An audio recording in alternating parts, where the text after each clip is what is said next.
we might get some positive news on the Maxwell-Hairston front at some point today. Yesterday, at Bills practice, rookie corner Max Hairston goes down with a non-contact right knee injury. He could barely put any weight on it as he hobbled off the field, and the perception has been that it could be a very serious injury. Still could be, but Hairston posted on Instagram late last night, quote, "Beyond blessed, thank you God," and it was a picture of him signing autographs. So we'll see if that means that it is not a torn ACL and is something a little less serious. So watching on Hairston, there are more injuries for the Bills at practice. Alec Anderson and Dwayne Carter are added to the list of guys that are not practicing, which is getting lengthy. Dalton Kincaid, Elijah Moore returning to practice for the Bills yesterday. They'll be back on the field tomorrow, 9:45 practice at St. John Fisher, and then it's the return of the blue and red. Tomorrow is the Hall of Fame game. Trey Lance, former top pick of the 49ers, will start for the Chargers at quarterback. Chargers will be playing some of their top rookies, too. Omarion Hampton, rookie running back, and Trey Harris, their second-round pick at wide receiver, will both play as well. Trey Hendrickson will report to Bengals camp today. Adam Schefter says that Hendrickson and the Bengals are no closer to a deal. Could be a hold-in situation. And in Baltimore, tight end Isaiah Likely out a couple of weeks with an ankle injury that he was carted off the field with yesterday. It doesn't seem, though, at this point that he's at threat of missing the game against the Bills in Week 1. That's your Paddock Chevrolet Sports Update. Paddock Chevrolet celebrating 90 years of being your hometown dealership.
Hey, everybody. My brother-in-law, Tucker, told me yesterday he's on board with me with that. Says it doesn't work. Maybe there are just some of us out there it doesn't work for. Not only does bug spray not work, the homeopathic efforts my wife has, like she'll give me lavender spray or something. Oh, they hate lavender. They hate that. I can spray bug spray on my arm, and then I'll watch 15 minutes later as those bugs are just pulling up like it's a happy hour. Doesn't work. Harvard Health. Over-the-counter bug sprays work well to repel ticks and mosquitoes through one of 3 common active ingredients, oil or lemon eucalyptus. Oh, yeah, of course. I've sprayed the lemon. Who funded that study, huh? It's in the bug spray. Who funded that study? You know who did? Big Deet. That's who. Big Deet. They're trying to sell that chemical to you. Doesn't work. Does not work. Eucalyptus, I mean, hardly a chemical. Eucalyptus. Yeah. Yeah. There you go. Like I said, just like lavender. Oh, try this. This will work. Sure it will. Are you against all repellents or just bug repellent then? Well, I don't know. I haven't tried to wear deer repellent or anything like that. We do have these little Yeah, Jeremy repellent is just put an egg salad sandwich in the room. I mean, is that's repellent? Does that not work? That'll work. Yeah. That's true. That works.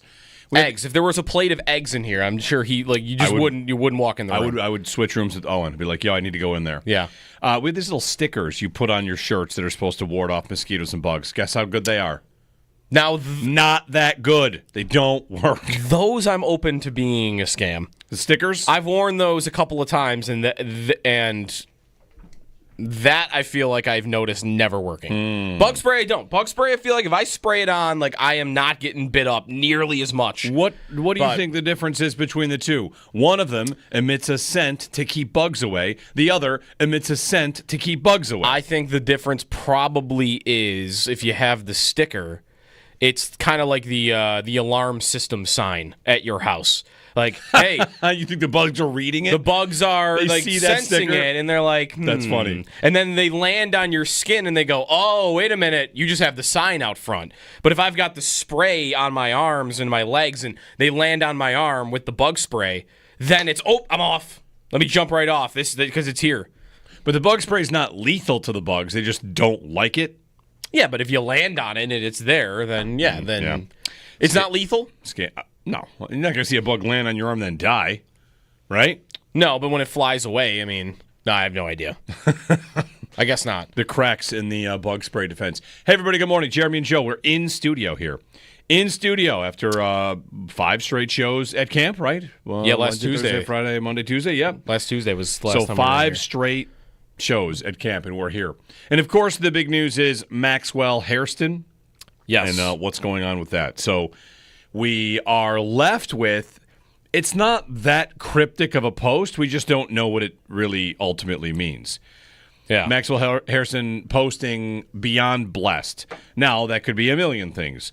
That could be a person that has a torn ACL finding a blessing in being in the NFL. Right. And it's okay, I'll come back from this. Like everybody's relationship with whatever. It could be a million things. Yep. Could be it's not as bad as feared. It could be that he's totally fine. Could be a lot of things. But yesterday, we went through it. And going through it for a young player that I think Bills fans are really counting on to make a difference for them this year. Yeah. It was a rough feeling yesterday watching him down, watching teammates react, and it always is like that where you really, more than anything, since we're not trainers on the field pushing on the knee and feeling all, you look for their faces. I can remember a training camp where the story was Reuben Brown went down with an injury and slammed his helmet on the ground. And hearing that made me think, it's out for the year. He wasn't. Remember when Trey White, this was in a game, but against Miami, when he tears his Achilles and he's laying on the field and we don't know what has fully happened, he rips his helmet off and chucks it. Yeah. And it's like, oh, it's bad. It's mad. It's bad. It's about being mad. Yep. Yep. And or frustrated or devastated or angry, whatever. Yeah. And all the reaction yesterday, watching the video, John Scott initially posted the video of the trainer checking Hairston and the players around him, Benford, Trey White, when they're over there. Hairston's got his head kind of buried in a teammate's shoulder for a little while there. Yeah. And that's one where it's just like, oh man, I hope he's all right. I hope he's all right. So, this training camp has been, if I could just zoom out, this training camp's been terrible, right? It's fine as training camp, but everybody's getting hurt to varying degrees. And that's the first real serious one where you kind of want to say, you know what, maybe no more camp. Maybe just stop this thing. Yeah, Sal put it this way yesterday, that right now it's mostly been the volume of injuries is the concerning thing, not the severity until Hairston. And that could be, a lot of the, Alec Anderson and Dwayne Carter added yesterday and these other guys. That could just be, you got anything wrong with you at all, we are just going to hold you out. We're going to be conservative. But with Hairston, when he posts that, I thought that way about the first line. Beyond blessed. Okay, that could mean anything. Yeah. That could mean torn ACL. That could mean he is just trying to find the positive in it in a heartbreaking situation for him. But then when he writes "Thank you, God," I don't know. The thank you part makes me think it's not that serious. That sounds like relief to me. Yeah. And that doesn't mean that it can't be a serious injury. It could be what happened with the Cowboys guy the other day. Their starting left tackle, who everyone thought had a torn ACL, and even to the point where I think Rappaport and Schefter tweeted they think it's a torn ACL. And then a couple hours later, it's, oh no, it's not. 4 to 6 weeks. And if that, I would sign up for that right now with Hairston. Oh, yeah. 4 to 6 weeks. But that, for him, would still be tough. That is a month out if that's the case in a positional battle that would basically be over at that point. Tre'Davious White is your number 2 corner to start the season, but it could be he could have a rookie season and at some point get on the field. Because yesterday when he goes down, I'm thinking about how far back you set a guy's timeline to figuring out if he can help you, to figuring out how much you should count on him, to evaluating the draft pick itself. Yeah. Like, if he was down for the year, how long before you would feel real comfortable evaluating the pick, the merit of the pick? You don't even know if he's good. And if he came out in year 2, he's basically, what we hear at camp, he's a rookie again. And is he starting to start in year 2? Or is he still behind a veteran? And then he finally gets in, and if it doesn't look as good, that could get blamed on the injury. Like, oh, he is, still recovering. It's the first year back from an injury the guy's never had. I mean, it's like a 3-year timeline to even feeling like you could fairly start to figure out how good the player is if that's the injury. And if it's not, you get to start it up hopefully in like a month or so. I think is a best case scenario still. Yeah, the longest timeline is his time with the Bills ends, and we say, well, maybe we never really got to see what he was because of the torn ACL. Again, it's not a torn ACL yet. We don't know that. We're talking still in potential. So taking you through some of the timeline of yesterday, my brother-in-law is an athletic trainer for the Ohio State hockey team. So his job is literally to, when a player has an injury, go out and push on the knee like the guy on the field did for the Bills. So when that video comes out, I sent him a message. I'm like, what is this? What test is this? Mm-hmm. And he said, that's an ACL check. Because I'm an idiot that doesn't know this. When I saw the trainer tap in the back of his calf, I thought, what is this test? An Achilles test? I'm not a trainer, Yeah. I reach out to an athletic trainer. He said that's an ACL test. And then, kind of got into it's a lot about feel, so the trainer that's doing it would have a better idea of what he finds there, but I see XYZ. And I have another friend, same field, I see XYZ. So, it's just I reached out to trainers. It's a little bit like Thigh Doctor on Twitter, if you know Thigh Doctor. Yes. Who is, of course, constantly checking Bills injuries, how players are walking. And, you can't know everything. But Thigh Doctor on Twitter had the same takeaway, which was, okay, this is this test, and it looks like this, but we won't know. And I'm surprised we don't know yet. I think that we don't know. Whatever, we're all just speculating like fools here, right? Because we want the Bills to be okay and the players to be healthy. I feel like that we don't know is good news. If it were met with finality, I feel like we would know. I feel like maybe it's gone. Boom. The Bills would have had the test done yesterday, right?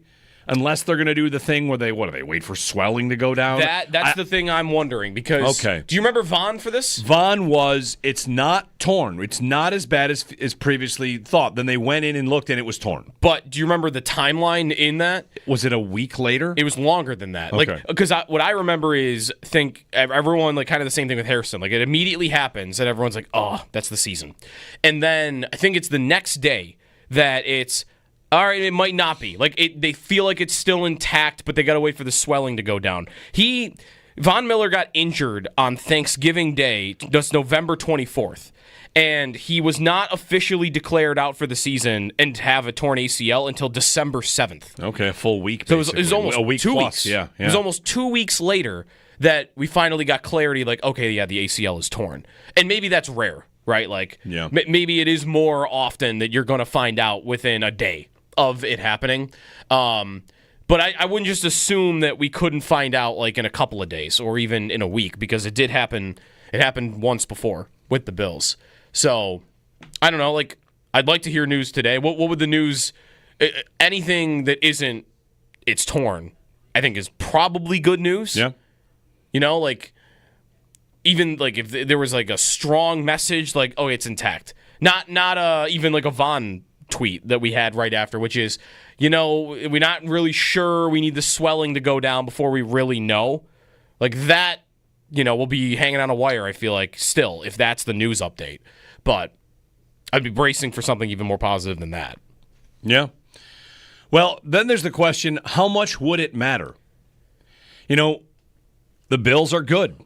They've had injuries. Yeah. They lost Matt Milano for most of a season multiple times, right?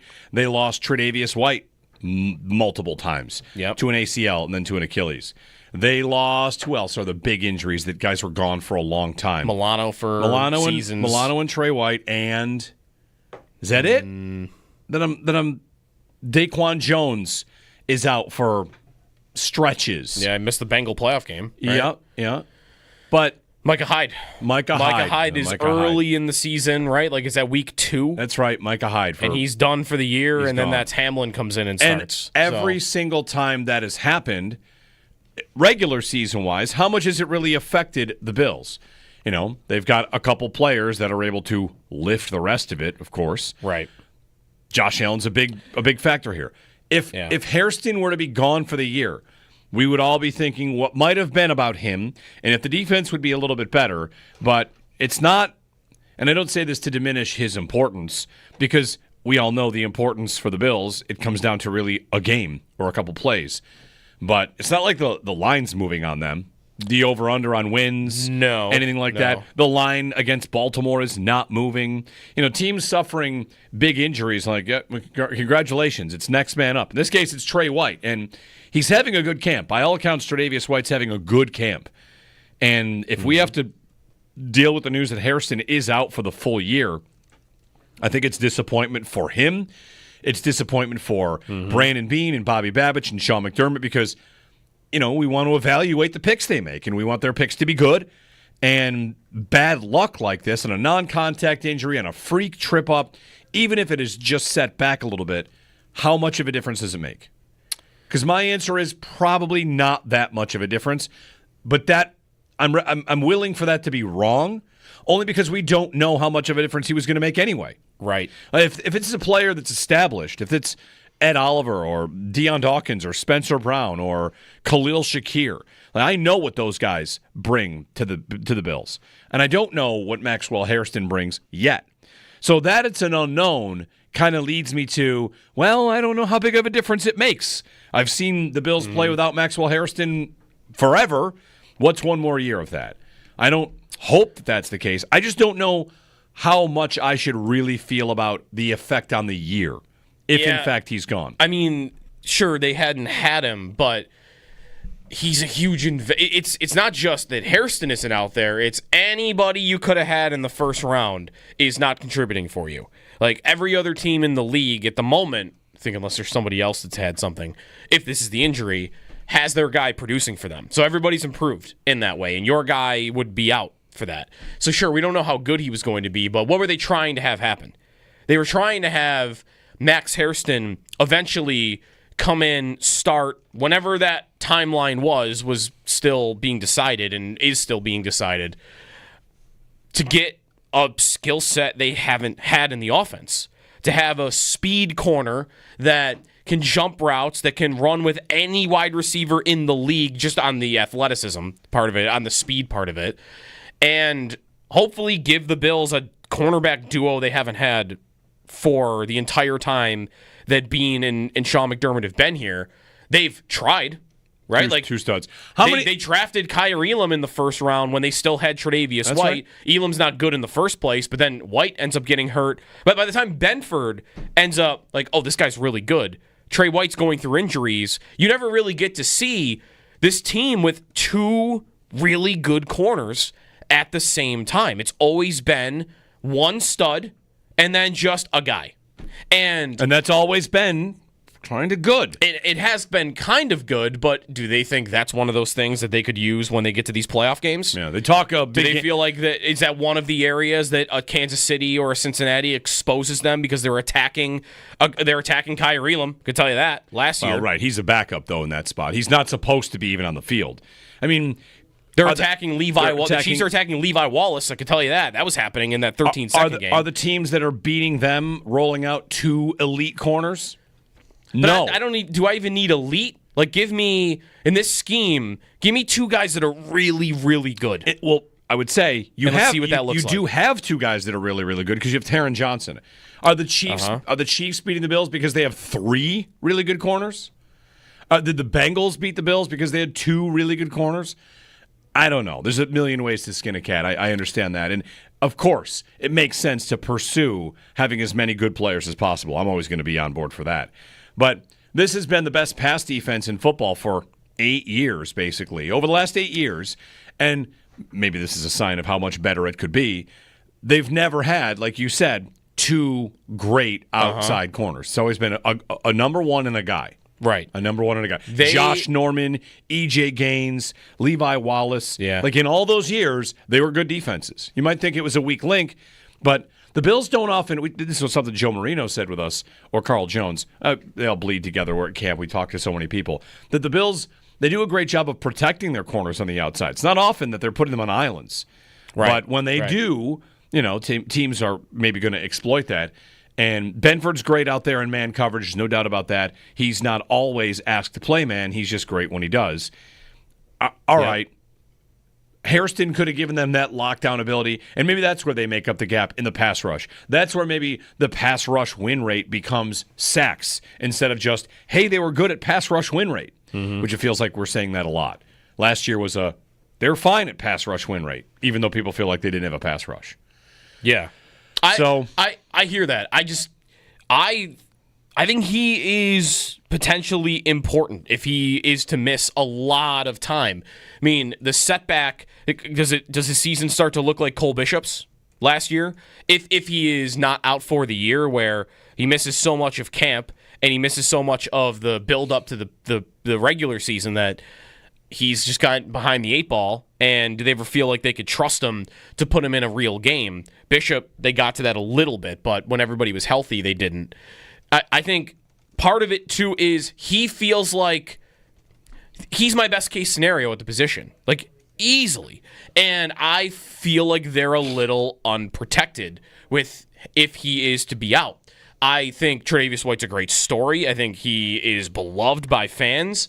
And I think it would be so cool if he showed up and was able to produce for this team all year long as a starting corner and look like even an upgrade over what you had last year in Rasul Douglas.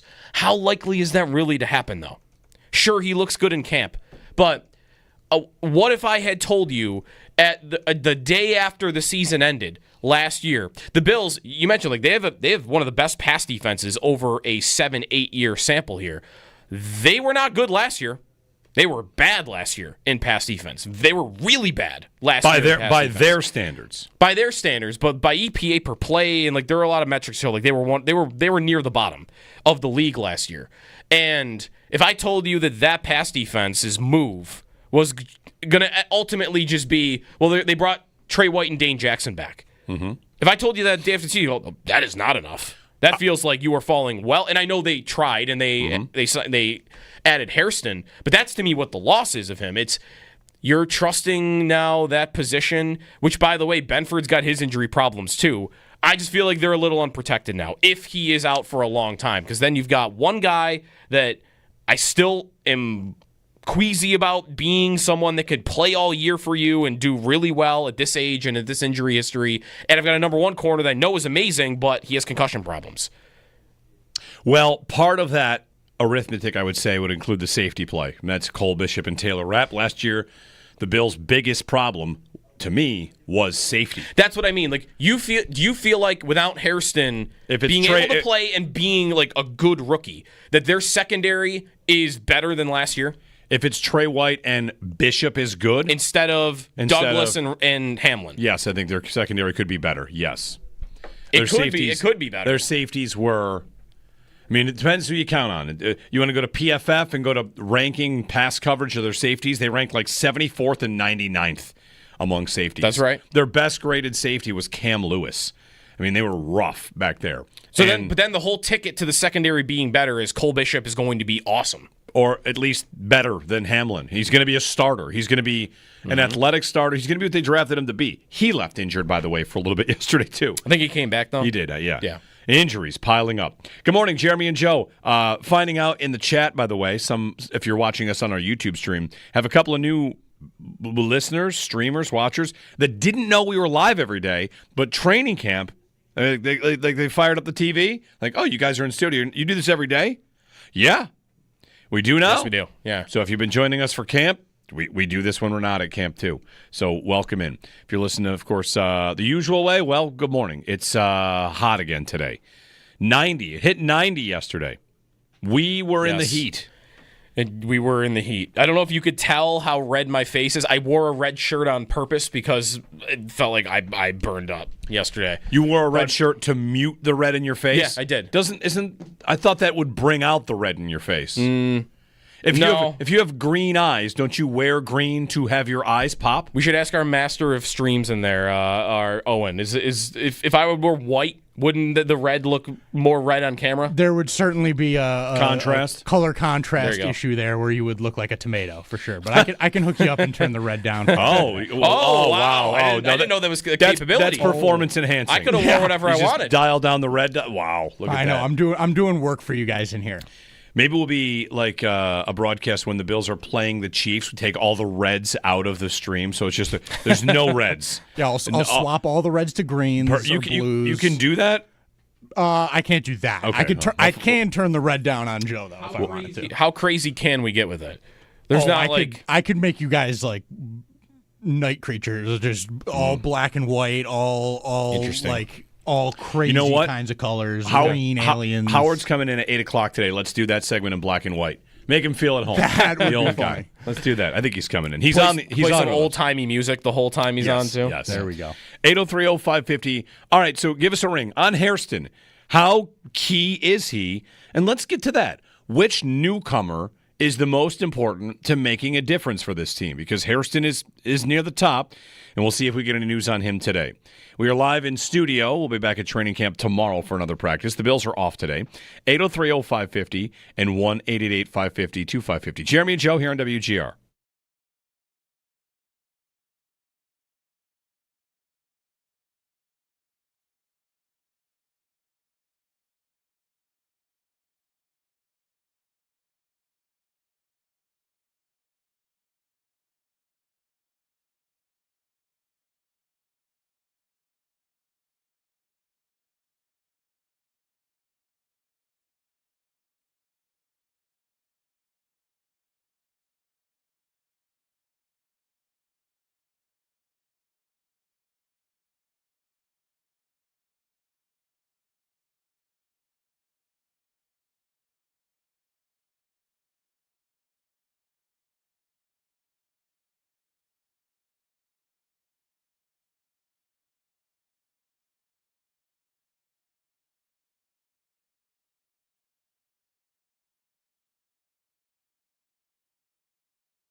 How about Hairston? What have you seen from him so far in his time with the Bills? Yeah, I think we all know he's super talented. I said at my press conference, I hate to keep coming back to that, but, I'm a man of habit. So, really he had a pretty dang good first day. Second day is a little rocky. And now as we go through it, there's a lot we're throwing at these guys. Not only technique and fundamentals, but then you talk about scheme, formation awareness, situation, all those type of things. So we're not going to ride the roller coaster. Super talented, great dude, learning to be a pro, learning what that takes, and he's certainly got a great room to learn from, and we'll see where that goes. A lot of the scouting reports on him were, ball skills. He's aggressive, and do you have to kind of teach him how to walk the line about when to do that in your system versus when to let his ability kind of take over? Yeah, I think and when you say aggressive, are you saying physical? Just or you like saying jumping, looking for the ball, trying to be a ball hog. Okay, that's a lot of what they said about him coming out. I mean, there's a certain training process we go through, and it's funny, you think about the physical aspect of training, but there's also, you got to train your eyes, so we're just going to make sure his eyes are trained. We're not going to take his instincts or football intellect away from him, but we're going to make sure his eyes are in the right spot. Is that one thing, too, you mentioned, like, the physical part, because he is smaller and now the pads are on, right. How much of an adjustment do you feel like that could be for him, is learning how to be successful in the league, despite the fact he might be giving up a little bit of size? I think anytime, if you ask any of those guys that have, I don't want to say, for lack of a better word, have become benchmark players on our defense, I think that adjustment, that physicality adjustment, no matter how big, no matter your size. I mean, shoot, Taron Johnson's not the biggest guy in the world, but there's always an adjustment. And, the quicker you can adjust to that and the more urgency we can create to that adjustment as coaches, and bring awareness to that, I think the better off we're going to be.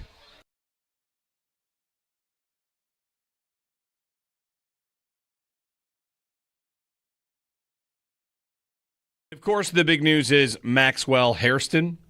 Yes. And what's going on with that. So we are left with, it's not that cryptic of a post. We just don't know what it really ultimately means. Yeah. Maxwell Hairston posting beyond blessed. Now, that could be a million things. That could be a person that has a torn ACL finding a blessing in being in the NFL. Right. And it's okay, I'll come back from this. Like everybody's relationship with whatever. It could be a million things. Yep. Could be it's not as bad as feared. It could be that he's totally fine. Could be a lot of things. But yesterday, we went through it. And going through it for a young player that I think Bills fans are really counting on to make a difference for them this year. Yeah. It was a rough feeling yesterday watching him down, watching teammates react, and it always is like that where you really, more than anything, since we're not trainers on the field pushing on the knee and feeling all, you look for their faces. I can remember a training camp where the story was Reuben Brown went down with an injury and slammed his helmet on the ground. And hearing that made me think, oh, it's out for the year. He wasn't. Remember when Trey White, this was in a game, but against Miami, when he tears his Achilles and he's laying on the field and we don't know what has fully happened, he rips his helmet off and, chucks it. Yeah. And it's like, oh, it's bad. It's mad. It's bad. It's about being mad.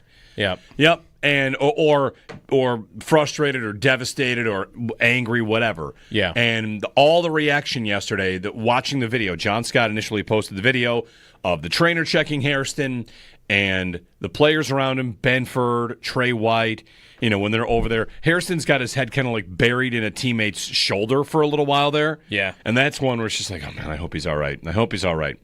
So, this training camp has been, if I could just zoom out, this training camp's been terrible, right? I mean, it's fine as training camp, but everybody's getting hurt.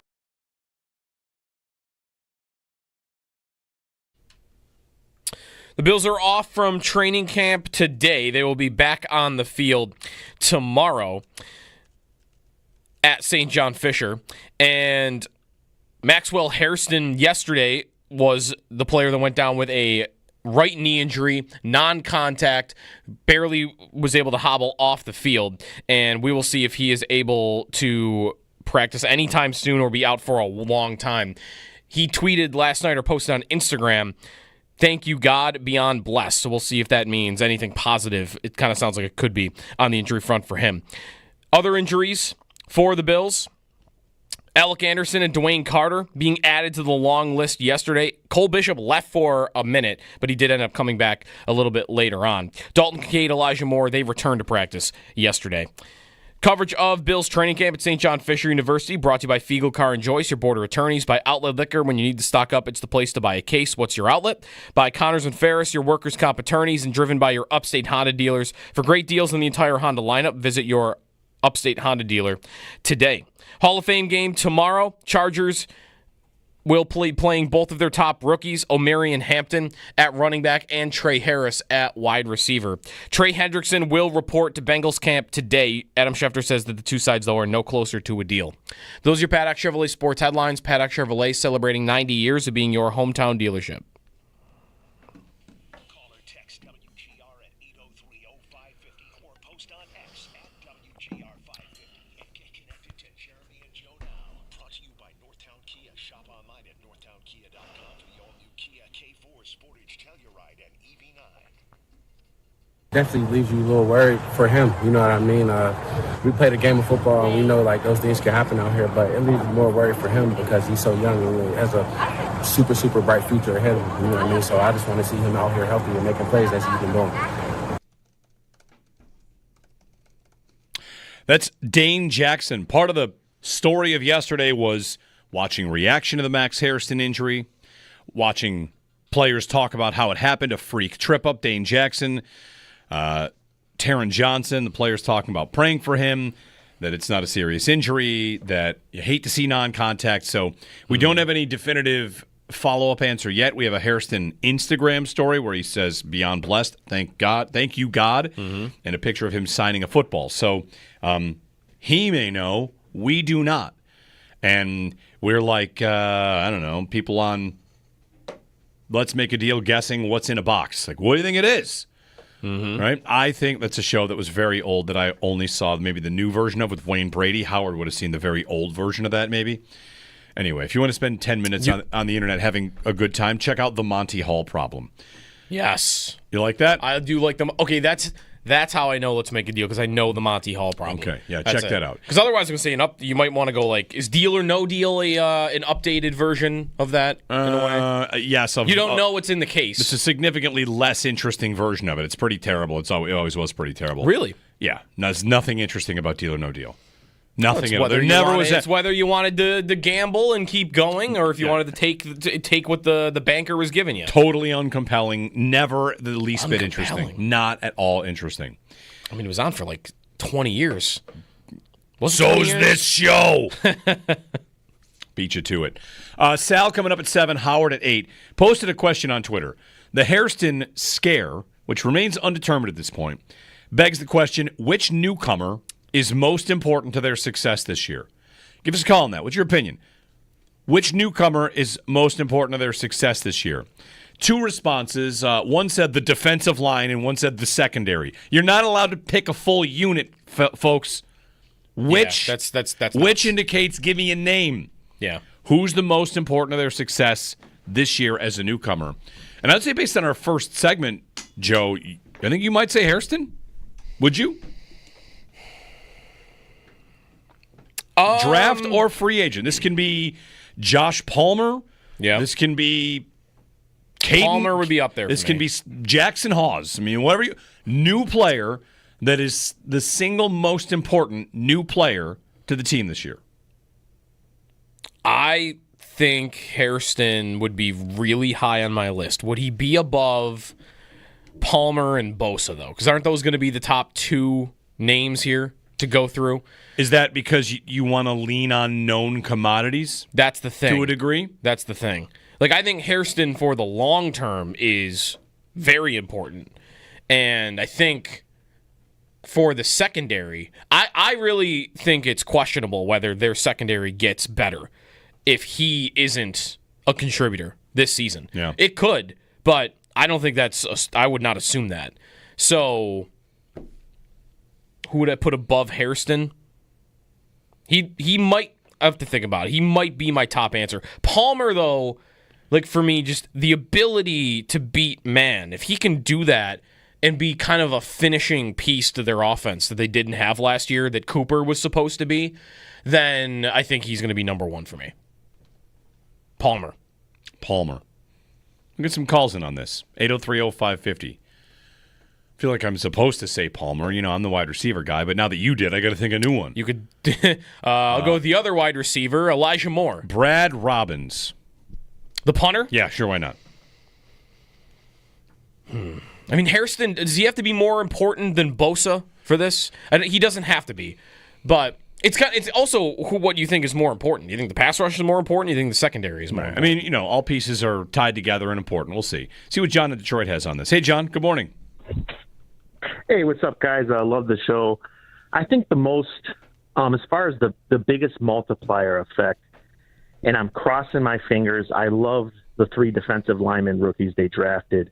I think they're all going to be solid, but what I'm crossing my fingers on, and the guy that I'm hoping could be a game wrecker is Deion Walker. If he can be a true impact player right away, I'm talking about a guy where opposing teams are, man, we got a plan for this guy. This guy is just unbelievable. Kind of like that Jalen Carter effect. And I know those are really big expectations, but Bean has been trying to find that guy for almost 10 years. And I think more than Max Hairston, more than the offense, you know, scoring all these points and anything, it would have such a positive cascading effect for the whole team. I think, you know, you look at the Jim Kelly years, all those plays Bruce Smith made and Cornelius Bennett. And I think if one of those rookie defensive linemen, you know, not be Bruce Smith, obviously, but be just an impact, dominant player, I think it would catapult them to the Super Bowl. And I love your guys' show, and I'll just hang up and listen. Thanks, Sean. Yeah, defensive line, a guy where I get game wrecker is what you're saying, and I of course, game wreckers would be great. Just someone where the opposing offensive line, it's all right. Well, hey, this week this guy has to be someone we factor in on every single protection scheme. We have to make sure that he's not a game wrecker, even if excuse me, even if you don't wreck every game. The knowledge that you can, of course, will affect the way the teams play you. So Walker, he's not injured. The thing about him is, he came out with the pars defect, back injury, and the idea was that 2 years ago he would have been drafted really highly. Then he had the injury, and this kind of gets to the Hairston point, Joe. Once there's an injury that shows up in there, all of a sudden the player is battling through that, and it doesn't pay to play hurt, because if you play hurt, you don't look as good. Yep. You're showing you will play hurt. Anyway, on Walker, we'll see. We'll see. I wonder how many games he's active for this year. I wonder how many times they use him is he a matchup piece? Is he we're playing a team that does this, so this is our guy? An early impact for him would be a big surprise. But we'll see how it goes. I think it's gone well so far. The fact that he's already off the injury restrictions, does not have any sort of limitation. Yep. That's probably a good sign. Yep, they're not really managing him right now. He's just kind of going. He could be. I mean, he kind of fits under the umbrella also of why Hairston might. I'm kind of working my way back to Hairston being my answer for this question of like who was most important. I have a baseline of trust that veterans like Josh Palmer and Joey Bosa, if they're healthy, are going to produce for you. You're going to get a floor out of that. Yeah, there's a floor. They might, there's variance on that. They could be amazing. Bosa could have 15 sacks, or he could have, 7. Palmer could, maybe he could explode. But I feel like there's a level of faith that he's at least going to be a part of the offense. He's going to be somebody that helps me to some degree, again, if he stays healthy. And with those rookies, you just don't really know. You don't know what you've got at all. You could have another Kyrie Elam, for all you know, a guy that just you can't trust to be out there on the field and can't play at all.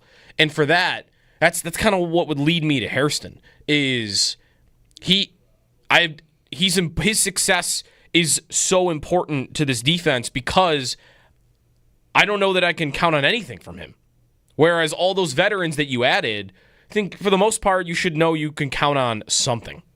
And that would lead me to picking probably Hairston at the top. Or I guess you use the same logic for like a Walker. I just don't think at that position he's as important to defensive tackle as Hairston is to corner. Because they have so many other defensive tackles. Logan in Toronto. Hey, Logan, good morning. Hey, fellas. How you guys doing? Good. Good. I think that this season coming up, I think this injury-ridden, I was really looking forward to Hairston, but obviously this injury yesterday is a big concern. I think TJ Sanders is due to have a big season on that defensive line, like the previous caller stated. It's just next to Ed Oliver, AJ Epinesa coming up on a contract year. Oliver's not getting any younger. I actually happen to be a Gamecocks fan as well. So okay. I got to watch him through play in the SEC. He's a good big body on the defensive line. He played really well next to Dylan Stewart there over his years in South Carolina. So I'm looking forward to seeing what he can do, and I think he's got a high upside here at Buffalo. Thanks, Logan. Yeah, Sanders, I mean, let's hope, right? Where they've spent their draft capital on defensive line, like I like to point this out. Edge, they go after a lot. Interior defensive line, it's Ed Oliver at 9. Yeah. Dwayne Carter, 3rd round. And before this draft, like that was it. So this year's draft, they drafted as many interior defensive linemen as they had the previous however many years back Ed Oliver was drafted. That was like 2019. Okay, yeah. So from 2019 to 2024, they drafted 2 interior defensive linemen.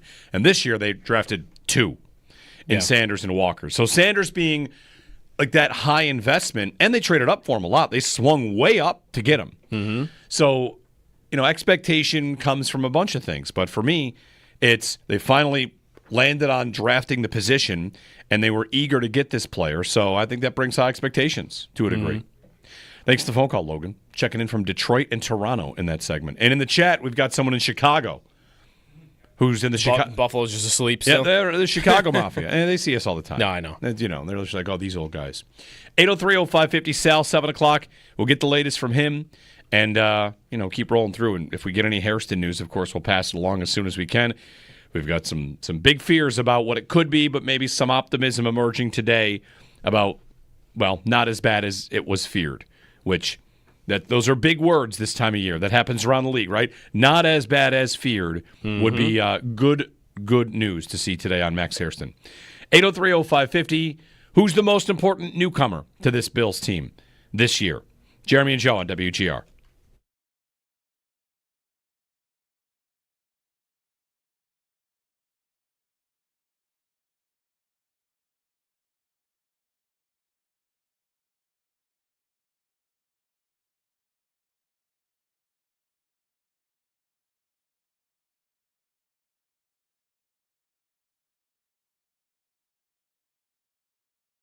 They lost. Who else are the big injuries that guys were gone for a long time? Milano for seasons. Milano and Trey White, and is that it? Then I'm Daquan Jones is out for stretches. Yeah, I missed the Bengal playoff game. Right? Yeah.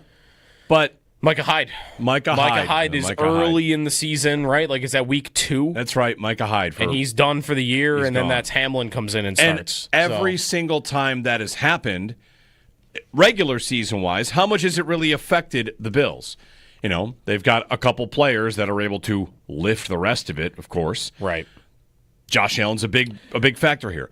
If Hairston were to be gone for the year, we would all be thinking what might have been about him, and if the defense would be a little bit better, but it's not, and I don't say this to diminish his importance, because we all know the importance for the Bills. It comes down to really a game or a couple plays.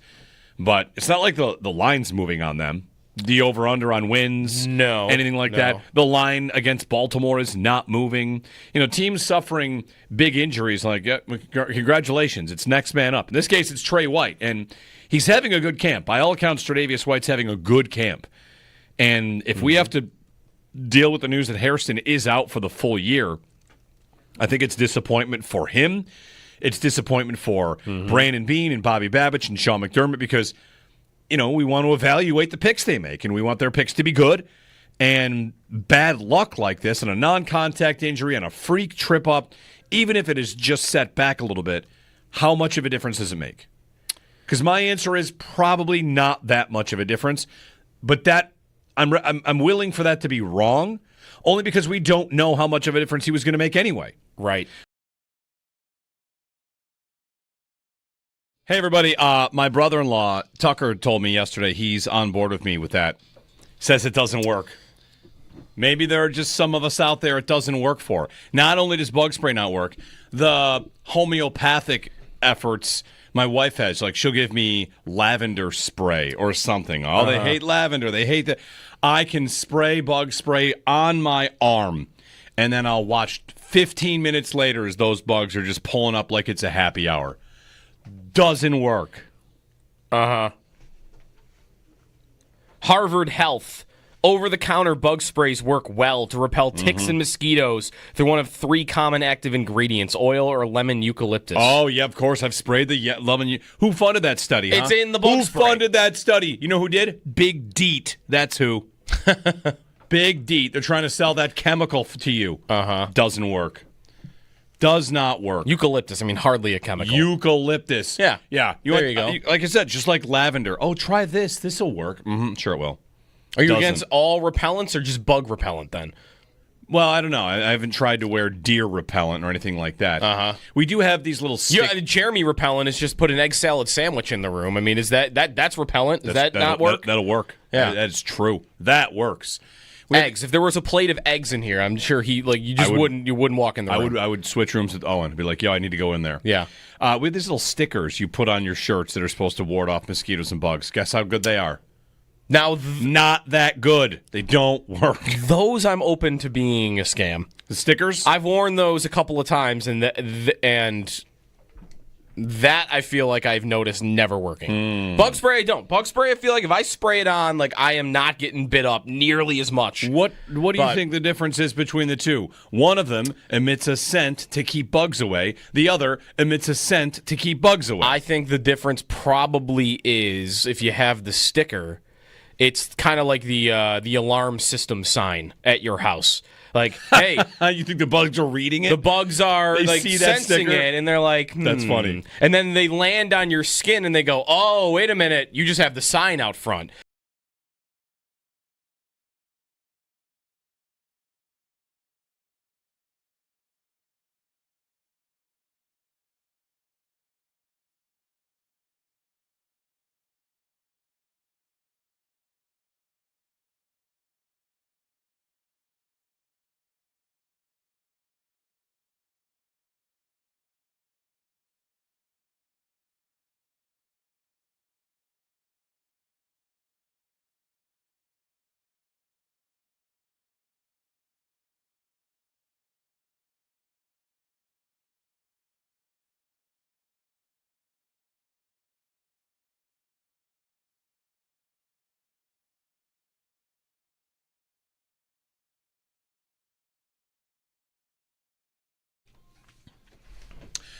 Hey, good morning. Jeremy and Joe live from our Amherst studios. Back out at training camp tomorrow. We'll check in with Sal in about 10 minutes. Yesterday on the golf course, I gave Joe a bit of a trivia question about himself. Because I saw who was starting tomorrow's Hall of Fame game. Yeah. And I said, oh, it's your boy. It's your guy. Your Yeah. guy is starting the Hall of Fame game. Yep. He then proceeded to guess, at least 10. I guessed about 10 names. Your first guess was Easton Stick, I believe. Yep.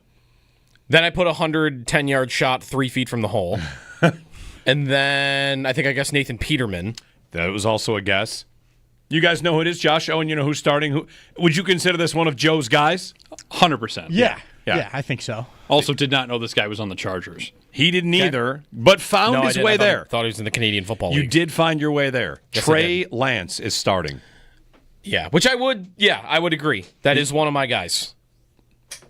I thought he was going to be awesome, too, to be fair. I feel like he's your guy just because you like to talk about how his entire arc has been so odd. It's very strange. He has he's not thrown the football. Like I was looking through my old tweets about him because you can always just create a crazy stat about him. Last year, this was in the Hall of Fame game also He played in that one too? for the Cowboys. Look at that. He threw 42 times in their preseason game. Maybe it wasn't the Hall of Fame game. 42 times in the preseason. That was 7.6% of his total pass attempts since being a high schooler at 16 years old. He threw almost 8% of his career attempts, high school, college, and pro, in one preseason game. Yeah, He's got to have the most, sort of accomplished in a career with the least amount of footballs thrown in a career, right? Here, I compared him to As Bo. a quarterback? Yeah. I compared him to Bo Nix. So high school, college, and pro.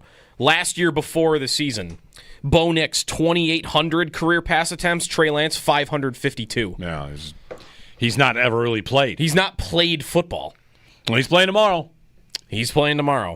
In the Hall of Fame game. Tomorrow, Lions and Chargers in the Hall of Fame game. You know, I wonder what would have happened if he doesn't get hurt. He gets hurt for the Niners in the second game that they committed to him. He was the starter for that year. He plays a mud game against Chicago that they lose. Like a monsoon game. Like 13-10. Yeah, no one could do anything. And then, the first drive of the next game, out for the year. Yeah. And then he never gets back in because by the time he's healthy, Brock Purdy is really good. The way to win a Shanahan coaching or a quarterback battle is to have the other guys get hurt for a long time. And then you get to go in. And you're going to be good. And you get your 10 games and turns out I can do this. That's what I mean, though. If he doesn't get hurt. Does that happen for him? Is he, pretty good in the Niners system and then grows a little bit and, is he still the Niners quarterback? I don't know. I don't think it's out of the realm of possibility. Maybe he was so bad that even he could screw that up. But, right, because everybody that goes in that system usually has success. Sal joins us on the other side. We'll get his thoughts on Maxwell Hairston, some of the other injuries, what happened at yesterday's training camp practice as well. So, Bills are off today. We are back in Buffalo. Sal coming up in about 7 minutes here on WGR.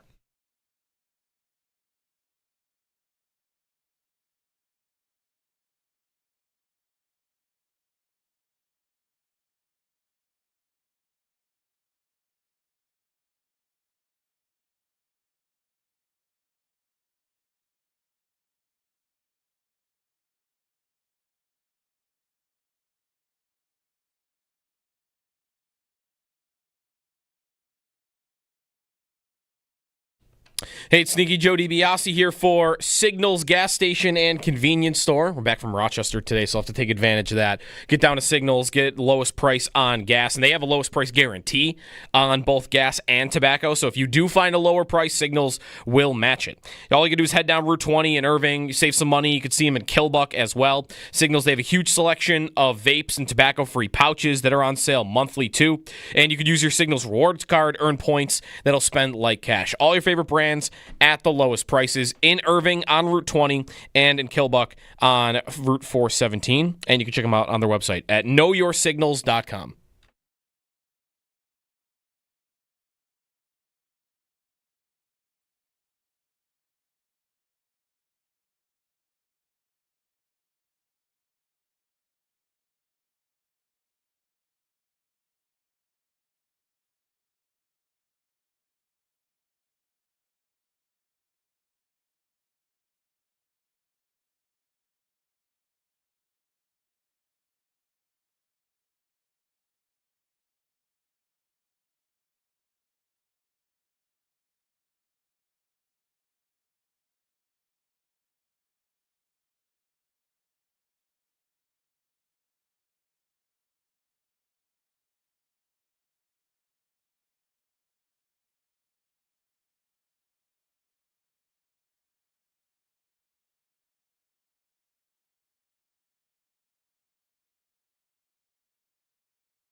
Hoping for good news on Maxwell Hairston. The Bills' first-round rookie cornerback went down with a non-contact right knee injury yesterday and did post last night on social media.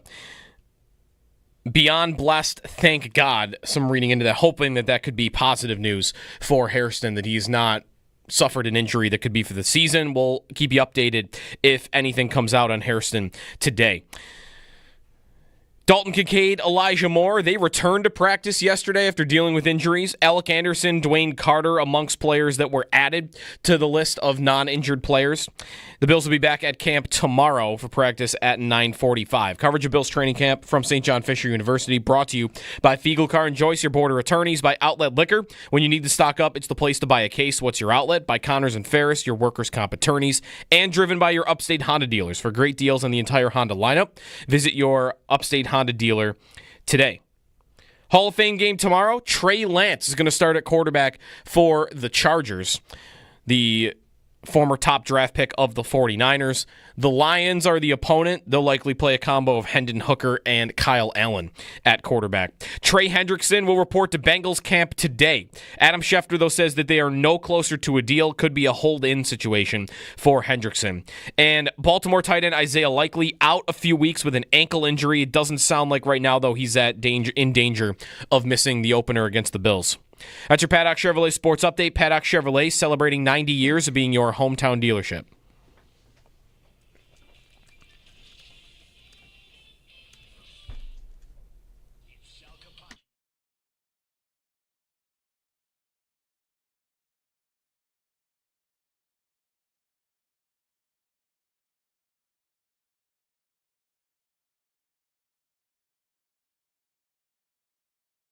Sal Capaccio set to join us here on the Western Hotline.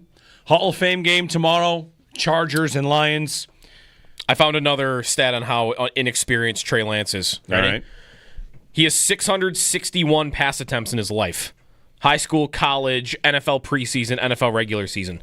Joe Burrow attempted 652 passes last season. There you go. Not a lot of experience for Trey Lance. The good news is he's playing in the Hall of Fame game, which is, of course, a very important exhibition performance. Do you remember what happened in last year's Hall of Fame game, gentlemen? Either of you? The only thing I ever remember in a Hall of Fame game is the Titans running a fake punt on the Bills and scoring like a 50-yard touchdown on it. Mm-hmm. So, no, I don't remember. That happened. Last year's got rained out at the end.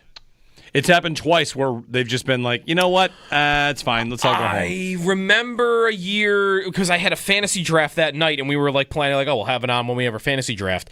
And they canceled it because of the paint on the field? The paint on the field was 2016. Okay. When they canceled the game because of field conditions. Right. Yep. Okay. So it's always a beautiful start to the NFL season. Sal Capaccio joining us on the Western Hotline. Good morning, Sal. Good morning, guys. I'm just looking over the both teams' rosters. Besides Trey Lance, there's some interesting names. DJ Uiagalelei, I think is how you say his name. I don't know. From Florida State is also on the Chargers. Mm-hmm. And Hendon Hooker. Kyle Allen, actually a member of the Lions now. All right. That's a backup quarterback battle there. Yeah, the Chargers are playing like Amarian Hampton's that's a fantasy name. Like people are going to starting draft running him back high. idea. He's the starting running back because Najee Harris has his eye injury. So there's some guys playing. I wouldn't expect the Lions to really have like Amon-Ra St. Brown in there or anything. But. Yeah, we'll see. It's tomorrow night at football returns to the Hall of Fame game. Sal joins us. All right, Sal, so we're still kind of in a waiting period for Maxwell Hairston. Take us through yesterday, the injury and the fallout from it, as we still do not have finality on what it actually is. We have a post from Hairston on Instagram. But take us through yesterday's practice, what the players' reactions were, and kind of where we stand. So most of the media was watching on the big field because that's where Josh Allen was throwing to wide receivers. There were some position groups, mainly defensive backs and a couple others working over on the side field, the small field. If you're familiar with St. John Fisher, there's two fields. One's more of a side, smaller field where, there's not really a lot of fans or anything. So there weren't really any media over there. We were watching the quarterbacks and receivers. By the time the DBs came over to do one-on-ones, Max Hairston wasn't there, and then word started to filter, hey, Max Hairston was down on the side field. Now we're all thinking, okay, like what happened? Where is he? What's going on? And then if you see online, I included in my story, WGR550.com, video from Carl Jones of Channel 4. But Dan Fates had video, John Scott had video. There's a bunch of video out there of Hairston on the ground being tended to trainers. No one saw him go down because, like I said, they were just working regular just position drills over on the side field. And if you're on one field, it happens on another, there's nothing you could do. But it's just ironic that none of us had seen actually what happened and him go down. But they caught video of him sitting on the ground, and Nate Bresky, the head athletic trainer of the Bills, was working on and looking and testing his right knee, it looked like. Max then kind of laid back. He was on his back. He put his hands up on his head as if he was upset, which isn't a good sign. Sat back up, and as he was getting up, he got up. His teammates were around him. They were giving him hugs and words of some sort of encouragement. And then he walked off the field with help, with assistance from Nate Bresky. The cart didn't come out, and he was also, he had assistance. He didn't walk on his own power the entire way. I guess I'd say it that way. That being said, so we didn't really know what was going on. We were trying to, see if we can have any updates. And we know in that situation, we're not going to get updates probably at least until later in the day. Didn't hear anything throughout yesterday, anything throughout last night. None of the national insiders had anything. I never personally saw a cart, but he could have been taken on a cart somewhere. Usually a lot of times they'll wheel you and take you on a cart into the locker room. Never saw anything after practice, so we waited. And then late last night, Max Hairston posts on, and then by the way, after practice, a couple teammates did talk, and they did say it was non-contact. That was the thing we were trying to figure out. Did he hit something? Hit a bag? Did he run into somebody? Remember when Matt Milano hurt his bicep last year? And he hit a bag, right? Remember he hit a trainer who was holding a bag. Like, you never know when things like that happen. This was not the case, according to his teammates. They said it was non-contact, and that's always obviously very concerning. Late last night, Max Hairston posted on Instagram, and I just want to make sure I got this right, exactly what he posted. He had a picture of him signing a football. He wrote "Beyond Blessed" with prayers, hands, and "Thank you, God." Now, that could mean that he got good results, and I'm blessed, thank you, God. It could also mean that he didn't get good results, and he's putting his faith in God's hands. I don't want to read anything into these sorts of things because I think that can be very tricky to do, and I don't want to make any assumptions on that. Right. All right. So the waiting game, right. It's about assumptions, and we're all trying to, pull back memories of this or that. And the fact that it's quiet now, the Bills don't have a day. They don't have practice today, Sal. So they have a day off. Do you think we might get an idea today, even though they don't practice? I mean, they had a walkthrough last night, right? So they would have had something. And here's the opportunity for whatever, his agent or him to tell somebody, an NFL insider. I feel like not knowing yet is actually good news. I mean, it's just a total guess because I feel like finality we would find out. And if there's a window, the little lighter injury, 4 to 6, then that's the kind of thing that they've got to give a more detailed explanation on. But that might be just me hoping. Sure. I could look at it both ways, Jeremy. I've gone round and round in my own head about this, right? Which is, if there's something that we know that's not good, or somebody knows something that's not good, if it's, as you say, finality, if it's, oh my gosh, it's an ACL injury or something like that, like, would that be out there pretty quickly? Because we've seen that before with a lot of people. Yesterday that happened with a Browns player at camp, an Achilles, right? Like that, we've seen that where it gets out there as quick as possible. Someone knows, they say it, and the Bills, and we find out Bills are bringing in another guy to work out or something like that. But you could also go, and if you don't hear anything, it's because, okay, they're still doing tests, or it's just a injury like a lot of guys, and we'll find out how long he's out for when we talk to Sean McDermott or whoever we see and get a word from on Thursday. It could be the other way, which is because you haven't heard anything yet, they're getting second opinions. They're getting another test. They don't want to put anything out there yet until they absolutely know for sure, so no one knows. Or I just, again, this goes back to all of us kind of figuring out and going back and thinking how it could go. I've seen it go this way a number of different ways all the time. If you just think back to injuries, nothing even specific.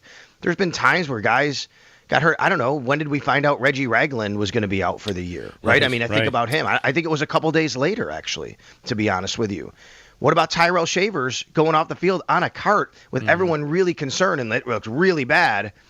And then he's going to be fine. He's coming back to practice in a couple days, right? You just never know with these things. Yeah, I looked up in the first hour, Sal, that it was 13 days after Von got hurt on Thanksgiving before it was officially announced that he had torn his ACL. Like there was a back and forth, remember, like of whether like we had to wait for the swelling to go down, and maybe that's rarer than the alternative, which is finding out quicker. But what does that mean? It means really we have no idea when we could find out. No, that's right. And I do wonder, Joe, because it's training camp versus regular season, a lot of things like that come into play, right, where you're at in your season, everybody being together, there's games to prepare for. And the initial diagnosis on on Von was that, as you said, swelling gone down, but he had said that it was intact or something. There was something like that. Yeah. And then it came out from Sean McDermott like a week later or a week and a half later that it happened. So I've seen this go different ways, different times. And I think we just have to wait until we know something and hear something. Sal Capaccio on the Western Hotline. Sal, we have a little shorter segment with you here today. Outside of the Maxwell Hairston injury, other news, notes, things to recap from yesterday's workouts at St. John Fisher? Well, I mean, first of all, with Max Hairston out, you immediately go to, okay, Tre'Davious White is the guy right there. And he's been the guy. And, I've said before camp started, I thought Tre'Davious would be the number one guy until Max Hairston can snatch that job from him. And he's going to have to outplay him. Not that Tre'Davious would lose it necessarily, but Max has to win it. Well, whether Max Hairston's out anything long-term or even short-term, any out at all for a rookie is not good. Look at Cole Bishop last year in the time that he missed. So now Tre'Davious White, I think, is kind of entrenched right there. And I got to tell you guys, I thought he was the best player in the field yesterday. Tre'Davious White, I thought, was fantastic yesterday. I mean, he had a couple of one-on-one reps in the end zone where he locked up Josh Palmer in the back, then he locked up Keon Coleman in the front, and then later in 11-on-11, he was about maybe a half step in trail coverage behind Palmer. Great ball, fit in, and it was going to be a catch, a nice catch for Palmer on the sidelines. And Trey just timed it perfectly, used his length, knocked it away, and him and Benford did the flying around, arms out kind of thing, going around the field. Like, it was a fantastic play. I mean, they're going to need that. But now you got to look at guys like Dorian Strong, who had a really good start to camp. I think since pads have come on, he's been kind of a little bit more up and down. You look at Dane Jackson, who I think they know that they can put him in a pinch. He can do the job. So now you're going to have to start looking at what you have at that spot with Max Hairston's injury in question and where they may go from here. Do you feel like they could add somebody? Do you think as long as maybe Dorian Strong is showing them well, and of course, they have other veterans, Dane Jackson, that you might predict that they don't add anybody? Like of significance, I would say. They could, Joe, but I think that they have enough here. I mean, you even go into Daquan Hardy, to Corey Couch. These are guys who were here last year. They know the system, right? Jamarcus Ingram is on this team still. Let's remember that. So they could. I think that they probably... when you say significance, it's funny. We just recorded It's Always Game Day in Buffalo, Matt Bove and I last night. Matt brought up Rasul Douglas to me, and I'd like everybody to kind of go listen to our discussion on that. I'll just give you a tease. It's something I don't think they would visit right now or do. I think you roll in, you still go with what you have right here for a while, but we'll see. We'll see what they do. If they bring somebody in, then that's obviously a sign that Max is at least going to miss some time. If they don't, it doesn't mean he's not. It just means that they like what they have right now in the fold. So we'll see. The other story real quick, guys, is obviously other injuries mounting up. So wrote about it at WGR550.com, the injuries from yesterday, the guys who sat out yesterday, and the return of Dalton Kincaid and Elijah Moore, which is good news. All right. And Cole Bishop and Ty Johnson left at one point, but both came back. They did. There's some question about exactly how much they did. I told Matt, I thought I saw Cole on the final defensive series for the Bills. But he said he didn't see him, so maybe he was. We have to wash that out. But they did come back. I don't know how much they did necessarily, and I don't think Ty Johnson took another rep after he came back. But he did come back out and was on the sidelines. All right, very good. Thanks, Sal. You got it, guys. Sal Capaccio. He's got the Northtown Automotive Extra Point Show coming up at 10 o'clock today, so stay tuned for that. The Bills are off from St. John Fisher, and we are back here in Buffalo. So other things we saw yesterday. Steven Gosner touchdown, Deion Kane touchdown, wearing number 32. Yes, 32. And I looked at where my whole family was at camp yesterday. There's a big touchdown, and 32. Who's 32? Hold on. Pulled up the Bills roster. Not listed at the time. Just a random fan jumped out and just like won a contest to catch from Josh Allen. Yeah, it was. Man, it's hot. It was so hot goodness. at training camp yesterday. I mean, temperatures in the 90s. It reached 90 in Buffalo, and I think Rochester's a little hotter than Buffalo. It was very, very warm there yesterday. So does that track make it hotter too when you're standing on the track? Because the media is standing on the track. I think it does. The track does make it hotter, yeah. Yeah. But anyway, we're back out there tomorrow, and then the blue and red is going to be Friday at the stadium, and we're into the preseason. Next Saturday is the preseason game against the Bears. Friday, blue and red. What helmet is Josh Allen going to wear? Ooh. I think I said this last week, maybe. You know what? Or maybe I just thought it. That would have been a perfect opportunity to release like the rivalry series helmet. Is him walking onto the field with it? But they're not really but they're not in control of that. Right. I bet on Friday he wears just the red helmet. Now they're actually going to wear it. And won't that drum up interest? Won't that kind of be a perfect little... He's done that, though. No, not the one they're going to wear. No, I mean, he's worn a red helmet that has like 2 blue stripes on the top and looks a little weird on the top of it. But I would just wear the red helmet. He's done blue. Yep. He's done red. He has not done Zubaz. He has not done... Oh, a Zubaz helmet. I'd be into that. He has not done his drawing of a logo on a helmet. Now that is what... Yes. They're putting that on hats, right? Yeah, the new partnership with New Era? I mean, he's invested now in New Era. I think so. Like, let's make that a helmet. I think he would. The potato be served buffalo to do that. Potato buffalo helmet is the right answer on what he should wear on Friday. On Friday, yes. Let's go with that. 803-0550, 1-888-550-2550. Have a bunch of answers. I'll get to some of these answers here. And I think there's a pretty consistent number one answer or a favorite here on, the Hairston scare. We'll see where it goes. It kind of begs the question, which newcomer, that's draft or free agency, which newcomer is most important to their success this year? And have a lot of responses to this, and I'm pretty sure there's definitely not a consensus number one, but there is a number one name that of the 20 responses I have so far on the chat, in the Twitter post, there's a number one answer. Care to guess? Bosa. It's Bosa. Yeah. Bosa is the one that people think is the most important to their success this year. And in talking with Bobby Babich about Bosa yesterday, man, the plan they have for him, it sounds like, we don't get to see how written out that is and how much the training staff is going to be in there. Like, is the training staff given the right to, they're going to monitor his snaps, and then they get to pull and say, like, you can't use him now. Make sure he's healthy. It's been about health. Right. Babich told the story yesterday of Bosa being here in Allen's rookie year and being mic'd up for whatever, NFL films. Yep. And he had a big day that day, and he sacked Josh, and he runs off the field screaming, "I'm a beast." So, you get the impression that Babich has been a fan of his for a while, as many would be. If he's healthy, and if he can make a difference, a closer pass rusher that makes those big plays and big moments. Like, what you want is what Vaughn gave you for the first 10 games of the Vaughn contract. Right. You might even settle for 75% of that and say it's a big win. I think I would. I mean, give me the individual plays at the end. Vaughn closes the Bills-Chiefs win that year in the regular season. He chases, Allen throws a touchdown to Knox, and then Vaughn chases Mahomes out of the pocket and forces him into a bad pick.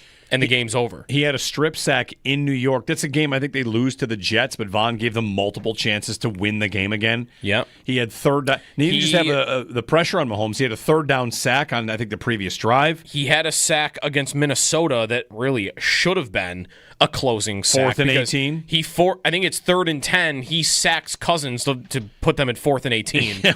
And then Jefferson makes, that catch. But that's another game that he really should have been a closing play for him, and they don't have that. They don't have that and have not had that. So if Bosa can even just be that, a closer, when you need a defensive stop at the end, or how about even just a freak play to get the ball back for your team? 2 years in a row, the Bills, I know their odds of winning in these situations would not be very high, but 2 years in a row, after Bass misses a field goal, after Kincaid drops it on 4th down, The Bills still could make a stop against Kansas City to get the ball back one more time. Right. Like, that's forgotten. It is desperation time, but Right, and but if you stop them and you go 3 and out, then you get the ball back with like a minute to play, and you're still in the football game. Mm-hmm. And both times, it wasn't even difficult at all. Kansas City gets right down there, and they threw it. Like last year to close that game, I think it's a play action pass. They throw it, and if you can give me a stud pass rusher that reads that play and launches in on Mahomes and forces him into either an incompletion or a mistake, then those are situations you could get the ball back. But it's more about, I think, closing it when you have the lead. Yeah. That's what you really want Bosa to be. And if he can be that, if he can be what Von was in those first 8 weeks, I think it would be tough for anybody to beat him out as the best acquisition they made. Like, what would Josh Palmer have to do to beat that? Like, he'd have to be like a 1,200-yard receiver, maybe, to feel like Bosa, a double-digit sack guy that's closing games. It's more valuable than that. To your point about the end of that game, the Chiefs get the ball back after Kincaid is unable to make that catch. Yep. They have 1 minute and 54 seconds left, and the Bills have all 3 timeouts. And they're only down 3. Yeah. And the first play is a 1-yard run. The second play, it's 2nd and 9. Yeah. Pass to Pacheco for 10. First down. And that's basically game there. No. They still need they have it because there's 2 timeouts. They still needed one more. Because they got it too quick. And in fact, the Chiefs get into 3rd and 9 at the Bills' 35. Now, how much time? 1:35. Okay. A stop there, and you have the ball back with 50 seconds, 40 seconds. Yeah. And it's pass short left to Samaje Perine. You had a 2nd and 9 and a 3rd and 9 that they were able to convert for first downs. So, right, I know we could sit here and say that play, but right, the defense did have a chance to get it back one more time, and the Chiefs just closed that out. 803-0550, our phone number, 1-888-550-2550. Howard Simon's checking in at 8 o'clock. We'll also continue to take your calls on which newcomer is the most important for this season. Hairston, we're waiting to find out. Bosa, of course. Josh Palmer, a lot of good names. And a lot of newcomers. I mean, and there's some we're not going to see until week 7. Hoyt, Ogunjobi. And we'll see about Hairston. 803-0550, the phone number, 1-888-550-2550. Jeremy and Joe, and you on the phone lines if you'd like to join us here on WGR.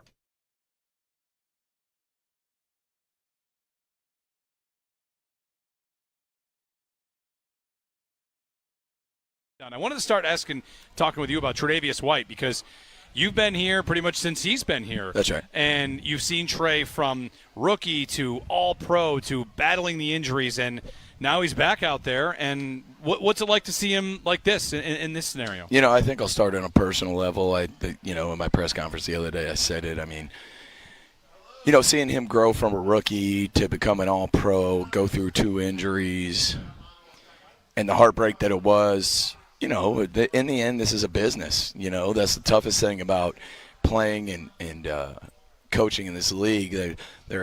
You build relationships. You're around each other all the time. You care about their families and all those type of things. And,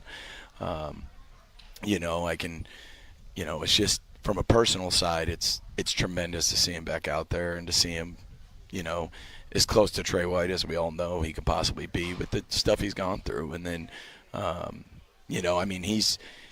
he's doing some Trey White things right now. He needs to continue. We'll see how it goes. I mean, we're even in 5 practices in, so we'll just see how it goes. Like I said, we're not going to ride the roller coaster of things, but right now he's doing a nice job, and we need him to continue to bring that leadership and be a tone setter. How different has he been this offseason because he's had an offseason? Versus how many of those past years? Yeah. It's been, 4 or 5 years? Yeah, I said it because it was interesting.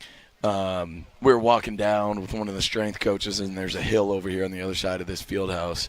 And I guess off his first rehab, he used to be backpedaling and sprinting up this hill to rehab the ACL. And then he comes back from that, and it was a tough uphill climb, and then he kind of gotten, if you remember the year he tore his Achilles, what year was that? That was 23. Yeah, 23. I've been here 9, so they all mix up. But it was 23, and then he kind of gets in that rhythm, and bang, his Achilles goes, and you're like, God bless, man. Yeah. And, so then he didn't have that offseason. So, it's good to see. I said it before that he's had an off season. He came up to me in practice, and I'm like, "Hey, bud, how's it? How you feeling?" He said, "It feels good to have legs. This is finally I've had an off season." So true professional. Can't say enough about him. Like I said, he deserves to be talked about for everything he's done for this organization and this community, along with a lot of other guys.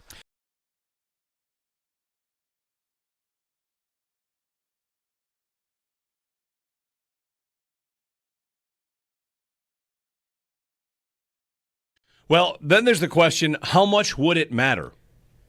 The Bills are good. They've had injuries. Yeah. They lost Matt Milano for most of a season multiple times, right? They lost Tre'Davious White multiple times to an ACL and then to an Achilles. They lost, who else are the big injuries that guys were gone for a long time? Milano for seasons. Milano and Trey White, and is that it? Then Daquan Jones is out for stretches. Yeah, I missed the Bengal playoff game. Right? Yeah. But Micah Hyde. Micah Hyde is early in the season, right? Like, is that week 2? That's right, Micah Hyde. And he's done for the year, and then gone. that's Hamlin comes in and starts. Every single time that has happened, regular season-wise, how much has it really affected the Bills? They've got a couple players that are able to lift the rest of it, of course. Right. Josh Allen's a big factor here. If Hairston were to be gone for the year, we would all be thinking what might have been about him, and if the defense would be a little bit better, but it's not, and I don't say this to diminish his importance, because we all know the importance for the Bills. It comes down to really a game or a couple plays. But it's not like the line's moving on them. The over-under on wins, anything like that. The line against Baltimore is not moving. Teams suffering big injuries, congratulations, it's next man up. In this case, it's Trey White, and he's having a good camp. By all accounts, Tre'Davious White's having a good camp. And if we have to deal with the news that Hairston is out for the full year, I think it's disappointment for him. It's disappointment for Brandon Beane and Bobby Babich and Sean McDermott, because we want to evaluate the picks they make, and we want their picks to be good. And bad luck like this, and a non-contact injury and a freak trip up, even if it is just set back a little bit, how much of a difference does it make? Because my answer is probably not that much of a difference, but that I'm willing for that to be wrong, only because we don't know how much of a difference he was going to make anyway. Right.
Maxwell Hairston went down yesterday with a non-contact right knee injury. He hobbled off the field, and we're still waiting on an official update on his status. He did post last night on Instagram, quote, "Beyond blessed, thank you, God," hoping that is a positive sign for his status. Dalton Kincaid, Elijah Moore, they returned to practice yesterday. It's a long list of injured players, including Alec Anderson and Dwayne Carter. They were added to the list yesterday. Cole Bishop left for a time, appeared as though he may have came back at the end, so we'll see about him tomorrow. The Bills will be back at practice 9:45 at St. John Fisher. Hall of Fame games tomorrow as well. Trey Lance starts at quarterback for the Chargers, likely to be Hendon Hooker for the Lions. as it'll be mostly backups tomorrow for Lions and Chargers. Trey Hendrickson will report to Bengals camp today. Adam Schefter says, though, they're no closer to a deal, the Bengals and Hendrickson. Those are your Paddock Chevrolet sports headlines. Paddock Chevrolet celebrating 90 years of being your hometown dealership.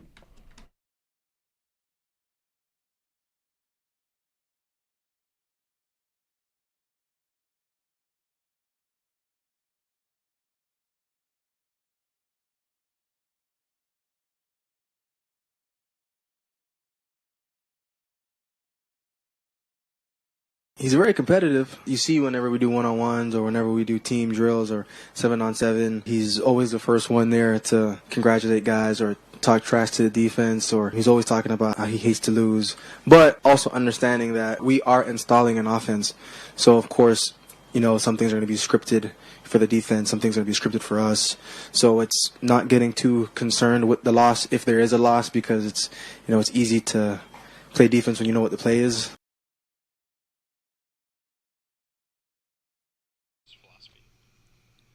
Bills receiver Josh Palmer on Joe Brady and some of his traits and philosophy.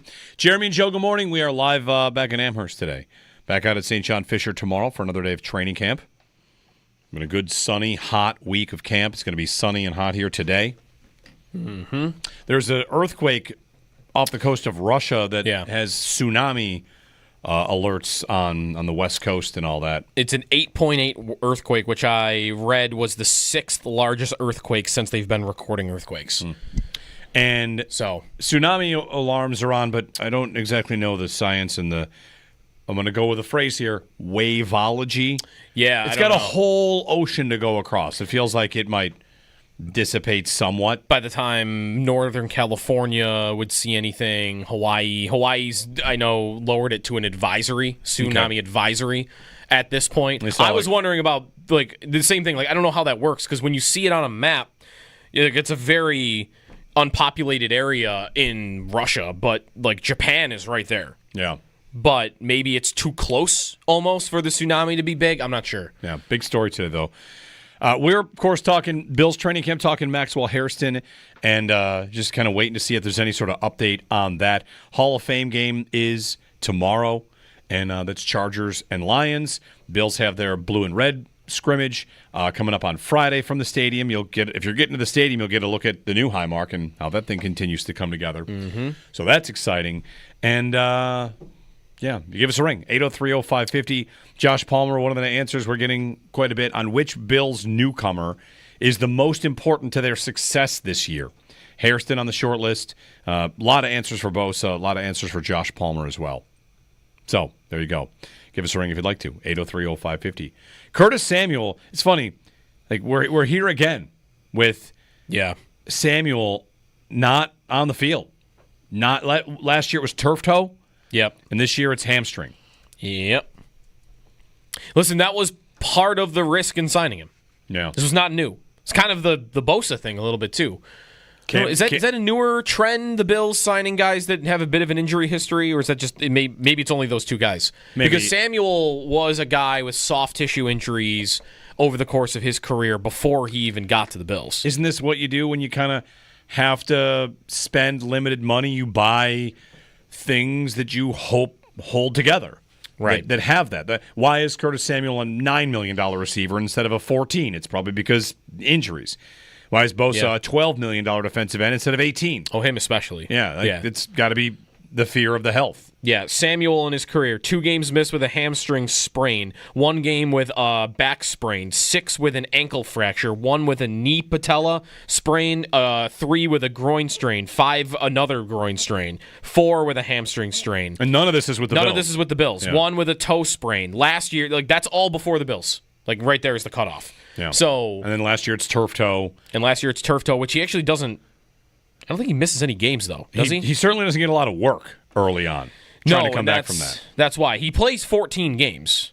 But how many of those is he actually healthy for? I mean, after the bye week, I remember them finally talking about he's starting to finally feel right. Yeah. And I don't know if he'll ever get there. He had 31 catches last year, which is actually, it was, they signed him. He's a guy that caught 62 the year before. And with Washington. Right, Yep. and the idea was 60 plus each of the last 2 seasons. Think about this for Josh Palmer. Like the Samuel thing, if the Bills had gotten the Curtis Samuel they thought they were going to get and a healthy Keon Coleman, and we might have been feeling pretty good about that. And instead Mac Hollins steps in because Coleman got hurt for a little bit of time there, and because Samuel was just never on the field. Do you think about the plays he was involved in? Samuel? Like the way he was involved? Didn't they look more like Shakir plays? Yeah. And I wonder if Shakir has the year he does, if Samuel has no injury problem last year, and it works the way they had foreseen it, does that actually take away from like a Mac Hollins, or does Shakir have a bit more of a pedestrian season? Yeah, it's a good question. I don't know. Samuel, it's funny, like we think about the end of the season is when he finally started to come on. He was inactive for 2 weeks late in the season. And when they started, right, like if you're looking for depth of target, in Washington, he was a down-the-field intermediate kind of guy. Yeah. Occasionally. Yep. And for the Bills, like his stat line before, I'm trying to look where I should do a cutoff here, before he misses his first game, because he's got turf toe and he plays through it. He gets 2 for 15, 1 for 3, 3 for 22, 2 for 8, 1 for 0. Nothing. Yeah. 3 for 44. That's like the first time he goes over 10 yards per reception. And then it's back to 4 for 35, 5 for 58, 2 for 15, 1 for 1. Mm-hmm. In the playoffs is where it ticked up, 3 for 68. He had a one big catch against Denver. Yep. Baltimore, 2 for 9. Kansas City, 1 for 4. These are receptions for yards. 1 catch for 4 yards. 2 catches for 9 yards. That's the playoff game against the Chiefs? The Chiefs. I think he scored a touchdown in both Chief games last year. He did. He scored a touchdown against Denver and a touchdown against the Chiefs in the playoffs. So, maybe they've never been able to get it off the ground because he's never been healthy long enough. He misses he misses time in camp and then plays 7 games, misses week 8, and then plays 6 games, misses weeks 15 and 16, or 16 and 17 rather, and then comes back for the playoffs. Right. So I don't know what to make of that. That's where you're hoping Palmer can be what they hope, because Samuel definitely has not done what they wanted. And whether that's because he's injured. It doesn't feel like he's on track to either. No. Right? What do they want? They want him probably to be a yak guy and a guy that can get open. Yeah. And really what we saw were like 2 games where you saw that he can bring some pop to your offense. Rushing attempts, that's the other part of this too. Like running the ball. One thing you pointed out was, didn't he run it a lot when he was with Joe Brady in I think the Carolina? year in Carolina was his most rushing attempts. Yeah. And do you know how many rushing attempts he had last year? Can I count it on one hand? You can. It's 5. Yeah. 5 for 14 yards. Yeah, I think the Brady year in Carolina, he had 41 carries for 200 yards. Yeah, we kind of thought he'd be this, Swiss Army knife, and whether it's injuries that derailed it or they just kind of found other things that they like. And here he is with a hamstring issue again, so hopefully that can get, Well, they probably didn't want to use him in the backfield because if he can't stay healthy, you're going to put him back at running back? Like, just get him at receiver at that point. 803-0550, which newcomer is most important to the Bills this season? If you want to give us a ring on that, you can. Trey Hendrickson is back at camp for the Bengals. By the way, where's Adam Schefter to detail the route he takes back from Jacksonville to Cincinnati? I believe he did tweet out that he's flying. Oh, so we know he drove there. We know the way he's getting there. That's because he wants the fines to stop faster. You got to fly back. He said plans to report today. I could have swore I saw him detailing that he's flying back. Maybe somebody else did that. But he's not driving. I don't think he's driving. Although if he drove there and he's flying back. He's leaving his car. He's leaving his car? Or maybe took a rental? But he's about to start holding in. Yeah, that seems to be what's about to happen here. Because if they're no closer to a deal, and the owner did not sound like he's ready to, come all the way over to Hendrickson's side on what he wants. I don't know. Still don't feel like it's that strong a chance that he starts the season, but feels like this is a different one than all these other holdouts.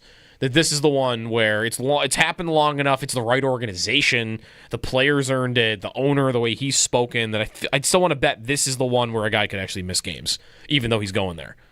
803-0550. Howard's coming up. He'll join us at 8 o'clock. Do you want a quick fantasy football question that I think people will find an interesting answer on and will lead to a conversation after? Definitely.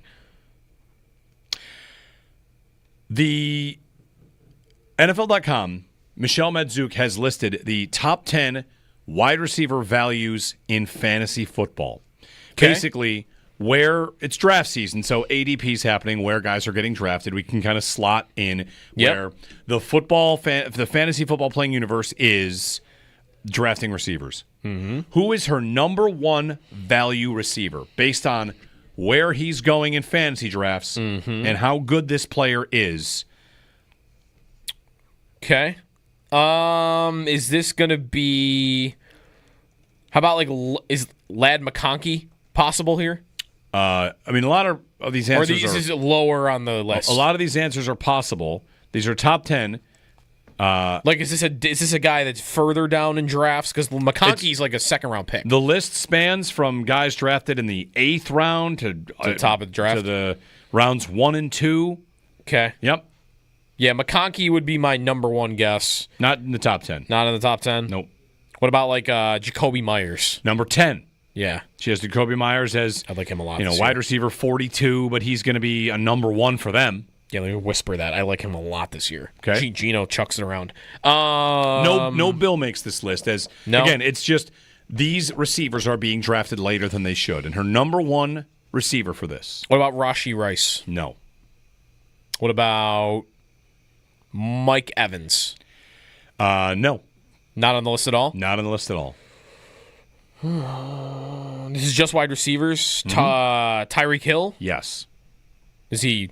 She has Tyreek Hill number 1 as the number 1 really value in fantasy football at wide receiver. I don't know about that. Because he's going in the 3rd round. Wide receiver 12. There's a reason he's going in the 3rd round, though. He was regularly a top 3 pick 1 year ago. That's right. And now he's wide receiver 12. And he was a top 3 pick that played every game and didn't get to 1,000 yards. Yep. So, people are disappointed. Played through a wrist injury all season. Went through a pair of procedures for that this offseason. Well, what's more likely? He's going to have last season or he's going to have the year he had 2 years ago?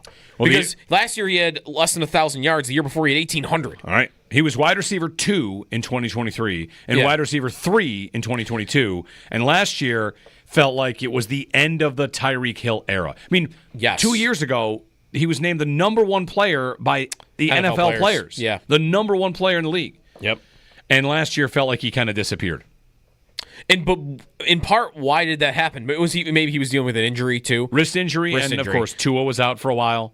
But even the Tua games, I remember looking up the game logs on that was not the reason. He in the Tua games, I think he had gone 11, 12, 13 games in a row without getting to 100 yards. There was some streak like that that I'll have to find. One of the stories on him was he had an 80-yard touchdown week 1. Yeah. And then he never had another catch over 30 yards. Yeah, so in that first game, he had 130 yards, and a lot of it was the 80-yard catch. He didn't have 100 yards in a game again until week 13, week 14. Yeah. And it took overtime to do it against the Jets.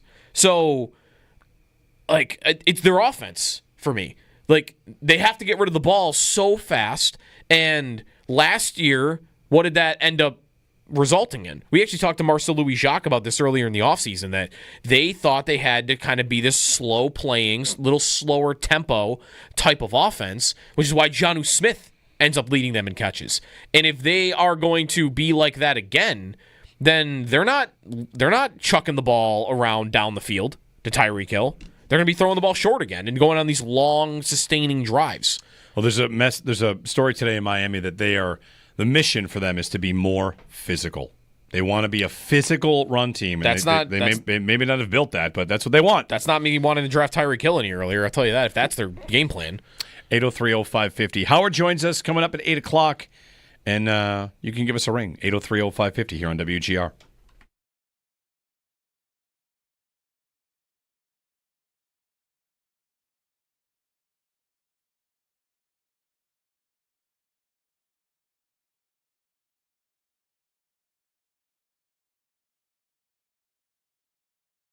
The Hairston scare, which remains undetermined at this point, begs the question, which newcomer is most important to their success this year? Give us a call on that. What's your opinion? Which newcomer is most important to their success this year? 2 responses. One said the defensive line and one said the secondary. You're not allowed to pick a full unit folks. Which that's which indicates, give me a name. Yeah. Who's the most important to their success this year as a newcomer? And I'd say based on our first segment, Joe, I think you might say Hairston. Would you? Draft or free agent. This can be Josh Palmer. Yeah. This can be Caden. Palmer would be up there. This for can me. be Jackson Hawes. I mean, whatever new player that is the single most important new player to the team this year. I think Hairston would be really high on my list. Would he be above Palmer and Bosa, though? Because aren't those going to be the top two names here to go through? Is that because you want to lean on known commodities? That's the thing. To a degree? That's the thing. Like, I think Hairston for the long term is very important. And I think for the secondary, I really think it's questionable whether their secondary gets better if he isn't a contributor this season. Yeah. It could, but I don't think I would not assume that. So who would I put above Hairston?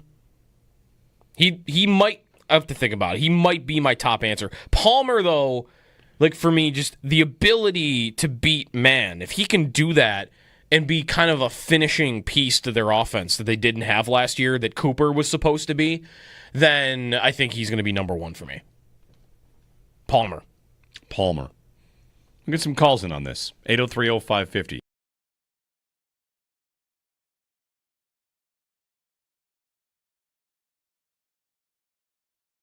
I feel like not knowing yet is actually good news. And it's just a total guess because I feel like finality we would find out. And if there's a window, the little lighter injury, 4 to 6, then that's the kind of thing that they've got to give a more detailed explanation on. But that might be just me hoping. Sure. I could look at it both ways, Jeremy. I've gone round and round in my own head about this, right? Which is, if there's something that we know that's not good, or somebody knows something that's not good, if it's, as you say, finality, if it's, oh my gosh, it's an ACL injury or something like that, like, would that be out there pretty quickly? Because we've seen that before with a lot of people. Yesterday that happened with a Browns player at camp, an Achilles, right? Like that, we've seen that where it gets out there as quick as possible. Someone knows, they say it, and, the Bills, and we find out Bills are bringing in another guy to work out or something like that. But you could also go, and if you don't hear anything, it's because, okay, they're still doing tests, or it's just a injury like a lot of guys, and we'll find out how long he's out for when we talk to Sean McDermott or whoever we see and get a word from on Thursday. It could be the other way, which is because you haven't heard anything yet, they're getting second opinions. They're getting another test. They don't want to put anything out there yet until they absolutely know for sure, so no one knows. Or I just, again, this goes back to all of us kind of figuring out and going back and thinking how it could go. I've seen it go this way a number of different ways all the time. If you just think back to injuries, nothing even specific. There's been times where guys got hurt. I don't know. When did we find out Reggie Ragland was going to be out for the year? Right. I mean, I think about him. I think it was a couple days later, actually, to be honest with you. What about Tyrell Shavers going off the field on a cart with everyone really concerned, and it looked really bad? And then he's going to be fine. He's coming back to practice in a couple days, right? You just never know with these things.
Not a new subscribers on YouTube and viewers on YouTube. Welcome. Thanks for Thanks for having us. We're not at training camp today. That's how people are kind of finding out. You know, when we're at camp, you're watching, you're seeing our interviews.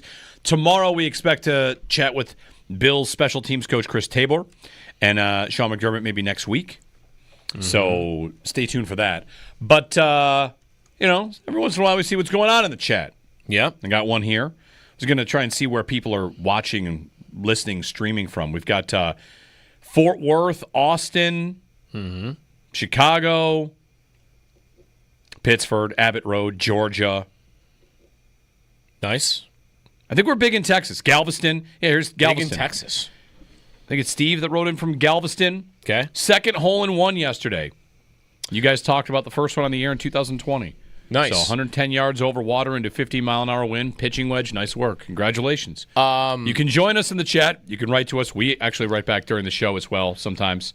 And, yeah. Question. Would you rather have your member guest victory at Transit Valley from last weekend or a hole-in-one? Which you do not have? I do not have a hole-in-one. I mean... Member guest or hole-in-one? What would you rather have? I think I'd rather have the hole-in-one. No. I'd rather have the member guest. The hole-in-one would be nice to have, but isn't that just like a moment? It's a moment. You get a moment. And a lot of people have that moment. And a lot of people have them accidentally. What do you mean? Like, bladed it off the bottom, hit a tree, and it went in. Yeah. Or I had one of those yesterday where it thinned a 9-iron. It was like 4 feet from the hole. It was that's by accident. Yeah. Hole-in-one's a lot of skill, but there's also going to be some luck involved. I mean, yeah. So and there's not, although there was definitely that in the member guest win, some luck involved as well. But like, still, you might be the only person I know that has a member guest win. Like that's rare. Yeah. Hole-in-one odds range from 1 in 10,000 to 1 in 100,000. Yeah. But how many people have one? Wait, 1 in 100,000 what? Shots? Like, yeah, that's what it has. It's not one out of every 100,000 golfers. Like 50. No, this is like for you. Every 100,000 shots, there's a one chance. That's not right. It's not 100,000 shots. Well, will you hit 100,000 shots in your life anyway? Out of the sand, maybe. It takes me a lot to get out of the sand. Because if you will, then you're probably gonna get a hole. Like the odds would tell you have a very good chance of getting a hole-in-one. It does not take 100,000 shots for golfers to get a hole-in-one. Well, it says this is that's the high end. It's usually like 1 in 10,000. What's the high end? 1 in 10,000 to 1 in 100,000. All right. What percentage of golfers? That's 100. Well, it's more than 100. What percentage of golfers have a hole-in-one? 25%. That's the right number we need. Is it 25%? No, it's higher than that. I bet. I don't know. I feel like it might be 10%. Not 40. 40 for like right. relatively good golfers. It's probably like 40%. 4 people here. Do you have one? No. Me? No. Josh? No. Nope. Owen? That's a 0.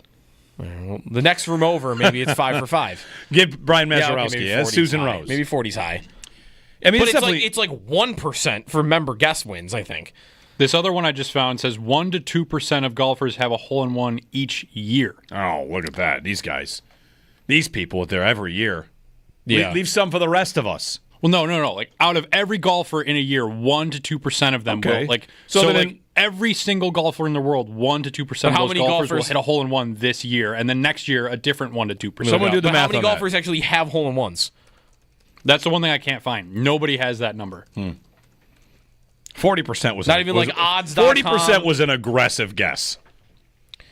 You know, it's 10%. It's 5%. It couldn't be 40%. No, it can't be 40%. Then it wouldn't be rare. There's a lot of good golfers. It depends what you're putting the qualifier at. Golfers at least as good as you. How many have a hole-in-one? That might be 40%. There's a PGA pro, Robert Allenby, that has 10. Look at this obnoxious Robert Allenby fellow. When you get the 10th one, is it like just like it's like making a par at that point? Like, oh, sweet. Yeah. You're not jumping in the lake after the 10th hole-in-one. No, I don't think so. 803-0550, our phone number. Happy golf season. Phil Mickelson says he has 47 hole-in-ones. I'm going to get out of here, Phil. 47. How many do you think Tiger has? How many member guests does Phil have, huh? Probably a lot. He probably could have as many as he wanted if he just showed up. Yeah. Tiger Woods has 20. Okay. 20 on the tour. No, sorry. He has 20 in his life. 3 have occurred on the PGA Tour. Howard Simon is here. Talk some Bills with us. Yeah. He's looking at the lights. Look at this. We're lit. Yeah. We are lit up on camera. Yeah, they want to see our faces, Howard. It's very important, everybody, that we look good. Howard's here. So, yeah. I've decided, by the way, I'm not going to make you pick the Bills. I'm going to leave it up to you if you want to do it. See ya. No, you still have to hang out with us. Oh. But whether or not you want to pick the Bills, we can wait till after a preseason game. Wow. I'm going to leave it up to you. I love you. I'm in a friendly mood. I've had a good week. And it's been hot. Jeremy and Joe, Howard's going to join us next. We'll talk a little about the Bills. Their most important newcomer. Who is it? You can give us a ring. We'll get Howard's thoughts on that as well. Talk a little on Max Hairston's importance and see if we get any news from him past his Instagram post. You can give us a ring here on WGR.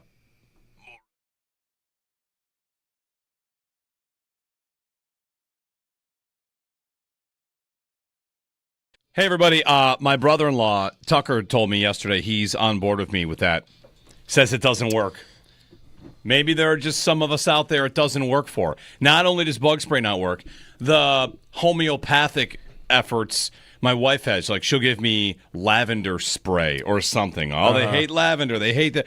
I can spray bug spray on my arm, and then I'll watch 15 minutes later as those bugs are just pulling up like it's a happy hour. Doesn't work. Harvard Health. Over-the-counter bug sprays work well to repel ticks and mosquitoes through one of 3 common active ingredients, oil or lemon eucalyptus. Oh, yeah, of course. I've sprayed the lemon. Who funded that study, huh? It's in the bug spray. Who funded that study? You know who did? Big Deet. That's who. Big Deet. They're trying to sell that chemical to you. Doesn't work.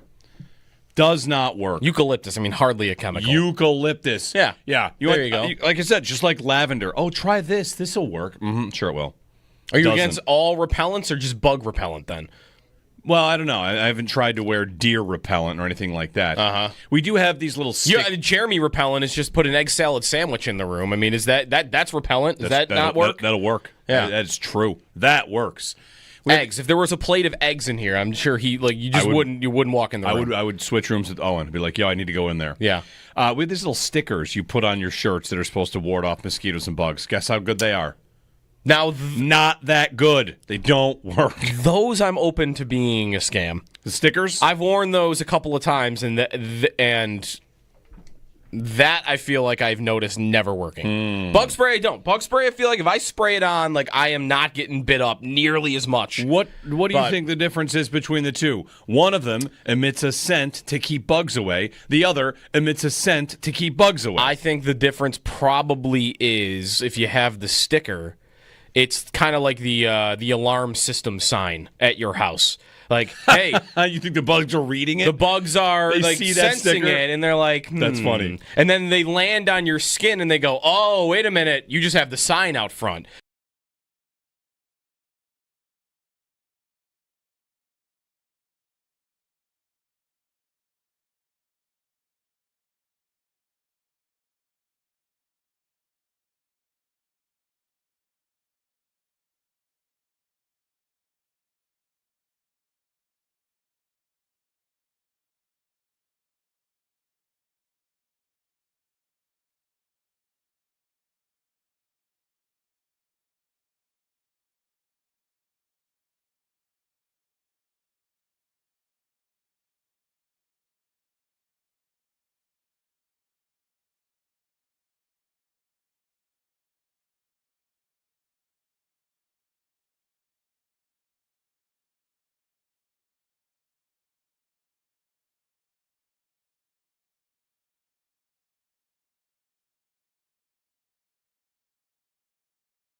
Training camp continues for the Bills. Max Hairston goes down with a right knee injury yesterday, non-contact, and we're still waiting on an official update. The Bills will practice tomorrow, so we'll see if we get a report at some point today. He posted on Instagram last night, quote, "Beyond blessed, thank you, God." So hoping that means something positive. Dalton Kincaid and Elijah Moore returned to practice yesterday. Alec Anderson and Dwayne Carter were absent. Add them to the long list of injured players at the moment. Coverage of training camp at St. John Fisher University brought to you by Fiegel Car and Joyce, your border attorneys. By Outlet Liquor, when you need to stock up, it's the place to buy a case. What's your outlet? By Connors and Ferris, your workers' comp attorneys, and driven by your Upstate Honda dealers for great deals on the entire Honda lineup. Visit your Upstate Honda dealer today. Jeremy Fowler of ESPN reports that Ravens tight end Isaiah Likely has a fracture in his foot and that it is possible that he is back by the start of the season, and they play the Bills in Week 1, Sunday Night Football. In Cincinnati, Trey Hendrickson is reporting to training camp today, but Schefter says he's no closer to an extension with the team. That's your Paddock Chevrolet Sports Update. Paddock Chevrolet celebrating 90 years of being your hometown dealership.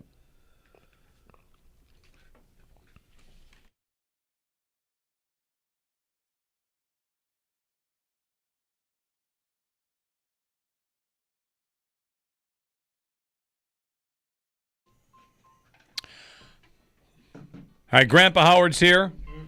It's good music. Is your mic on? It's good music. Oh, yeah. Sounds like something from The Sting. Oh. Marvin Hamlish. Was this your wedding song? The Sting. You don't need to pile on. It's one thing I take it from him. He calls me old all the time now. You are old. Right, I'm the one who's well practiced in the. You're the old guy on the show. What was the thing yesterday that you said? No, I fixed my computer plug. It feels like an old thing to do right now. Yeah, definitely. What was the thing you said yesterday that makes you feel old? I wear pants outside at night so I don't get mosquito bites. Old guy. Because bug spray doesn't work. Sorry for having a solution. It's ridiculous. Wow. Sorry. Wow. It's 95 degrees. He's wearing long sleeve and pants. That's right. It's kind of funny and sad at the same time, Joe, to see him morphing into this human being. What can I'm just trying to get my He's going to be complaining about loud music at the neighbor's house, and it's just a matter of time. Right now I'm fighting technology, and that's another that's old peak thing old. to do. That's peak old things. Hey, you kids! Yeah. My computer won't charge.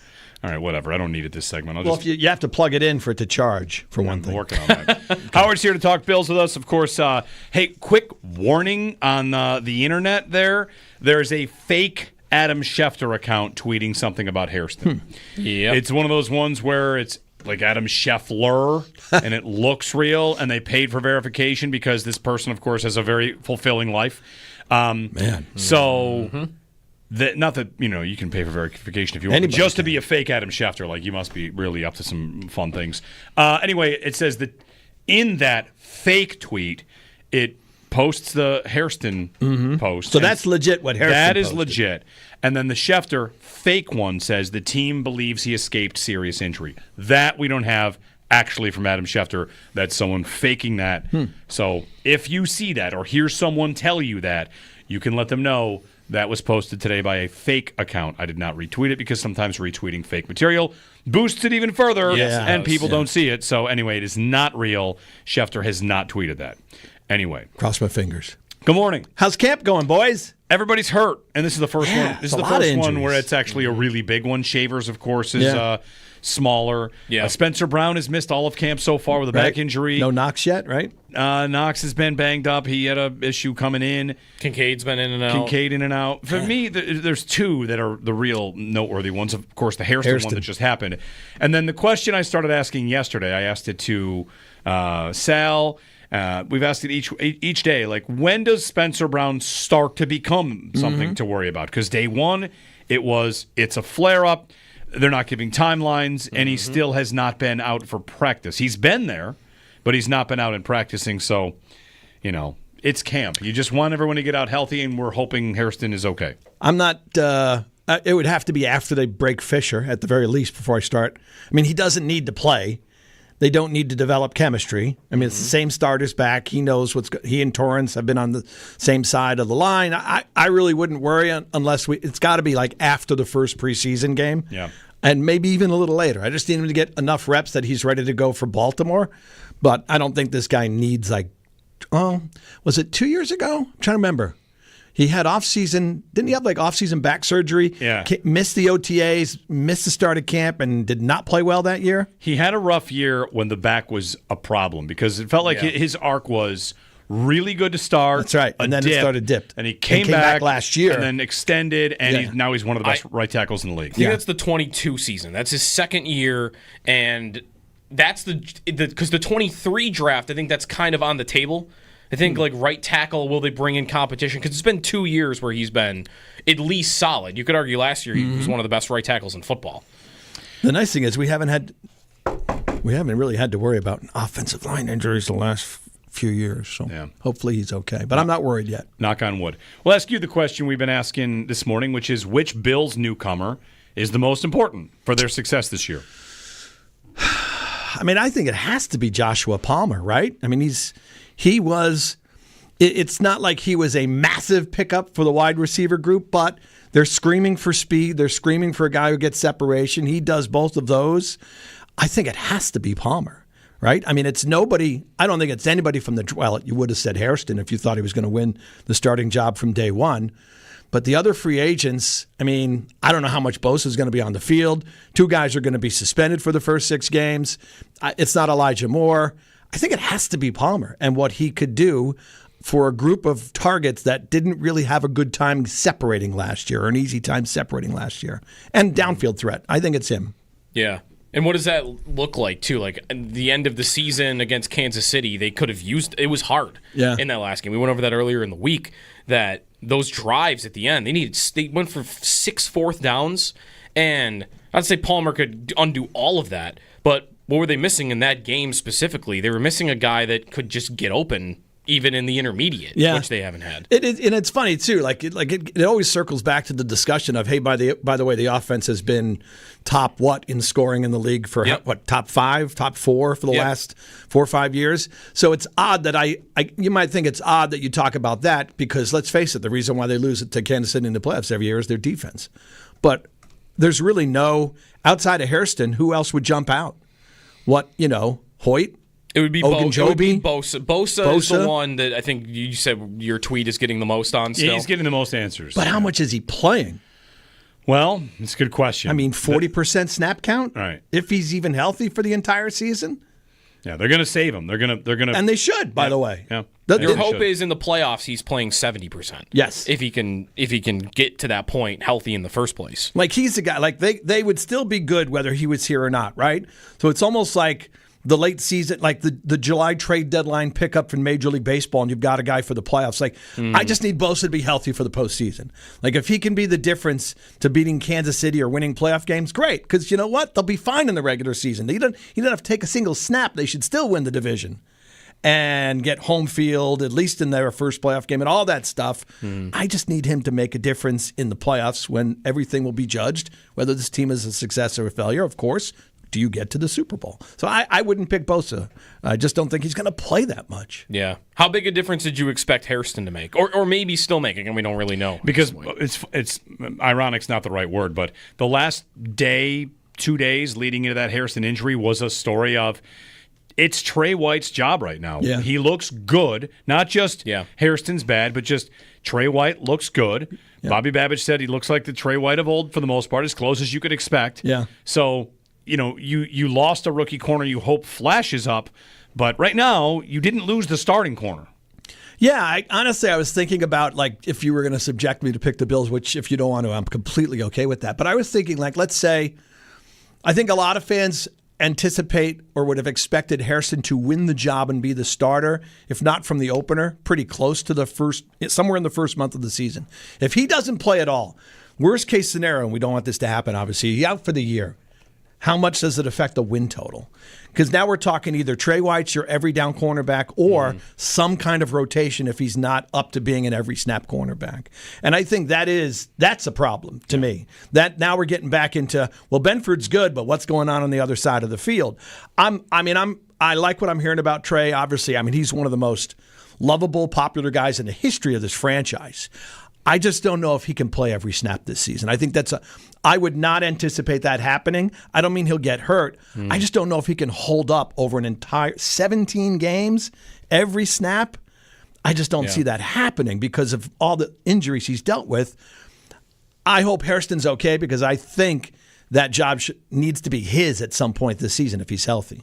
803-0550. We'll get some calls. Sorry, in. Trey. I still think you're just wonderful. No, it's listen, having him back, and you wonder if he's not only thrilled to be back where it all started, but he might have thought he was done after the second injury. Right. And it's like a rebirth. Right. He might he might feel really good and kind of be able to play with I'm going to just go until this all breaks down. But too, of the things I like about him being back, just the energy he brings to this team. Like this guy, we noticed it from day one, right? When he first showed up, we're at training camp, he's clowning around, he's joking around, he's having a great time. You could just feel like it was infectious. So, and he's a veteran corner. Like, even if he's lost a step, I mean, he obviously doesn't have the explosive speed that Hairston would bring to the cornerback position, but his knowledge, his smarts can help in that position, right? And he can train Hairston and whatever else that has to be done. So I hope he's fine. I would not envision him being an every down player over 17 games. We'll get some calls in. Also, you can vote in our YouTube poll on the chat. Should Howard pick the Bills? We're going to leave it up to the people. We're going to leave it to the people. Can I vote? You can. Has a poll ever been 100% one way or the other? It won't be if I vote. It is not 100%, but it does not look good for you, sir. Luke in Silver Creek. Hey, Luke, what's up? Hey, guys. Good morning. Morning. So, when I originally called, my answer was going to be Michael Hoyt just because of the diversity that I think he brings to the room and the variability that I believe he'll be able to bring to the scheme that they deploy. And also, he's a vessel for me to mention Ryan Nielsen's name. Even though he's not a player, I think that's a huge addition to get that D-line moving and grooving. Yeah. But I do think I liked what Howard mentioned about Joey Bosa. And, not to say that he's going to come in during the regular season and make a huge difference, but one thing that stuck with me in the postseason pressers with McDermott and Bean is the mentioning of the need for more blue-chip players in those pivotal moments because, like we've been saying this whole offseason, it's not, the whole game that we're down. It's a couple plays here and there, and I think you need a Chris Jones, a Tyreek Hill. You need another blue chip player on the Bills to help out Josh Allen and Christian Benford to really seal the deal. And hopefully, Joey Bosa can be healthy enough in that moment to be that guy. That was supposed to be Von Miller. I mean, right? That was supposed to be Von Miller. Yeah. He was going to be the piece, and it started out great, and then he got hurt, but he was going to be that blue chip piece in the playoffs that makes the big play when you need it to boost you over the top. I think there's a case to be made that Miller could have been what Bosa is for the Bills this year. They could have run it back one more year. He had a decent year last year. Yeah. He ended up with 6 sacks. So playing very few snaps. Very limited time. He was number one. But he looked better. He looked like he had a little bit more jump back in his game. Definitely. And I also think, I'm glad you brought up, Luke, the idea of blue chip players because it felt like the offseason was supposed to be about that. And they didn't get one outside of maybe one of the draft picks and Bosa's their best crack at one. Like other big defensive ends, big pass rushers that moved. Khalil Mack didn't move, right? Hendrickson's reporting today. He was Garrett, on the rumor mill. Crosby, Josh Sweat's the only guy that really moved. It was the Eagles defensive linemen that signed for huge money. And nobody that else. Cost a ton. Yeah. Right. Nobody else. Garrett doesn't. I mean, Hendrickson still could. But I like the point, though, about the blue chipper, and he might be their best look at it, or you might feel that he's the most likely because he has been one before. Yeah. Well, plus again, this is the argument against picking anybody on the offense. Like we said, if they're going to win in the playoffs, right? What has to change? The defense has to come up big in the postseason. The offense almost always does, especially in the Kansas City games, right? I forget the exact number. They give up?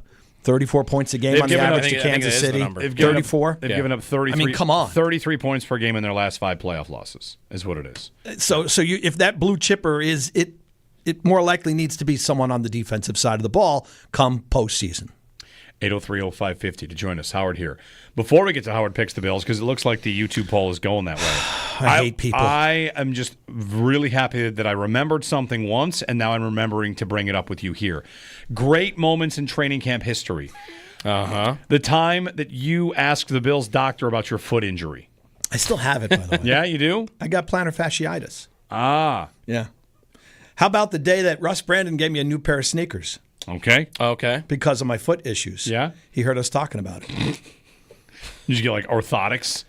No, I mean, I wear those wonderful dad shoes. Yeah. He gave me like a legit, decent, like high-end pair of sneakers as opposed to the bargain basement ones. Is that because the team had an internal discussion about the best way to handle your plantar fasciitis? Which was probably right at the top of the list at training camp. That was like a primetime practice at Growney Stadium. You're over there with the team doc. Like, you know what? Hey, my foot. I got this heel pain, and I'm just wondering, Doc, what do I do? So the shoes didn't work?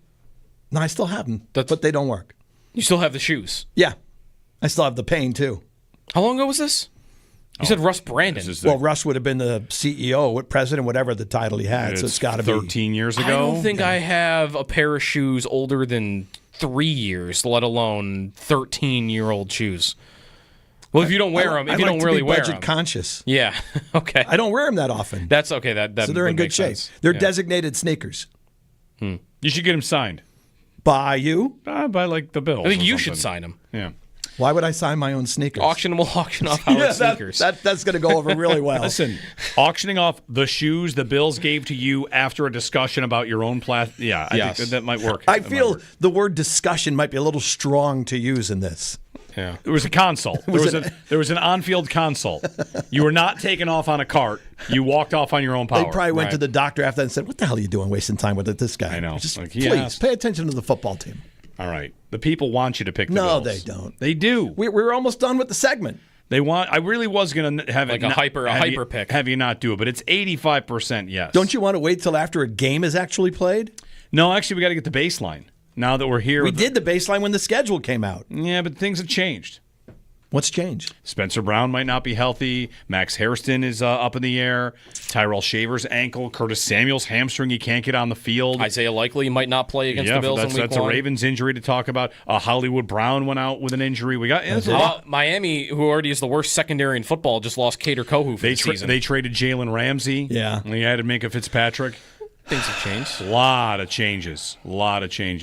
What'd you pick him to go, like 15-2 last time? Maybe 16-1?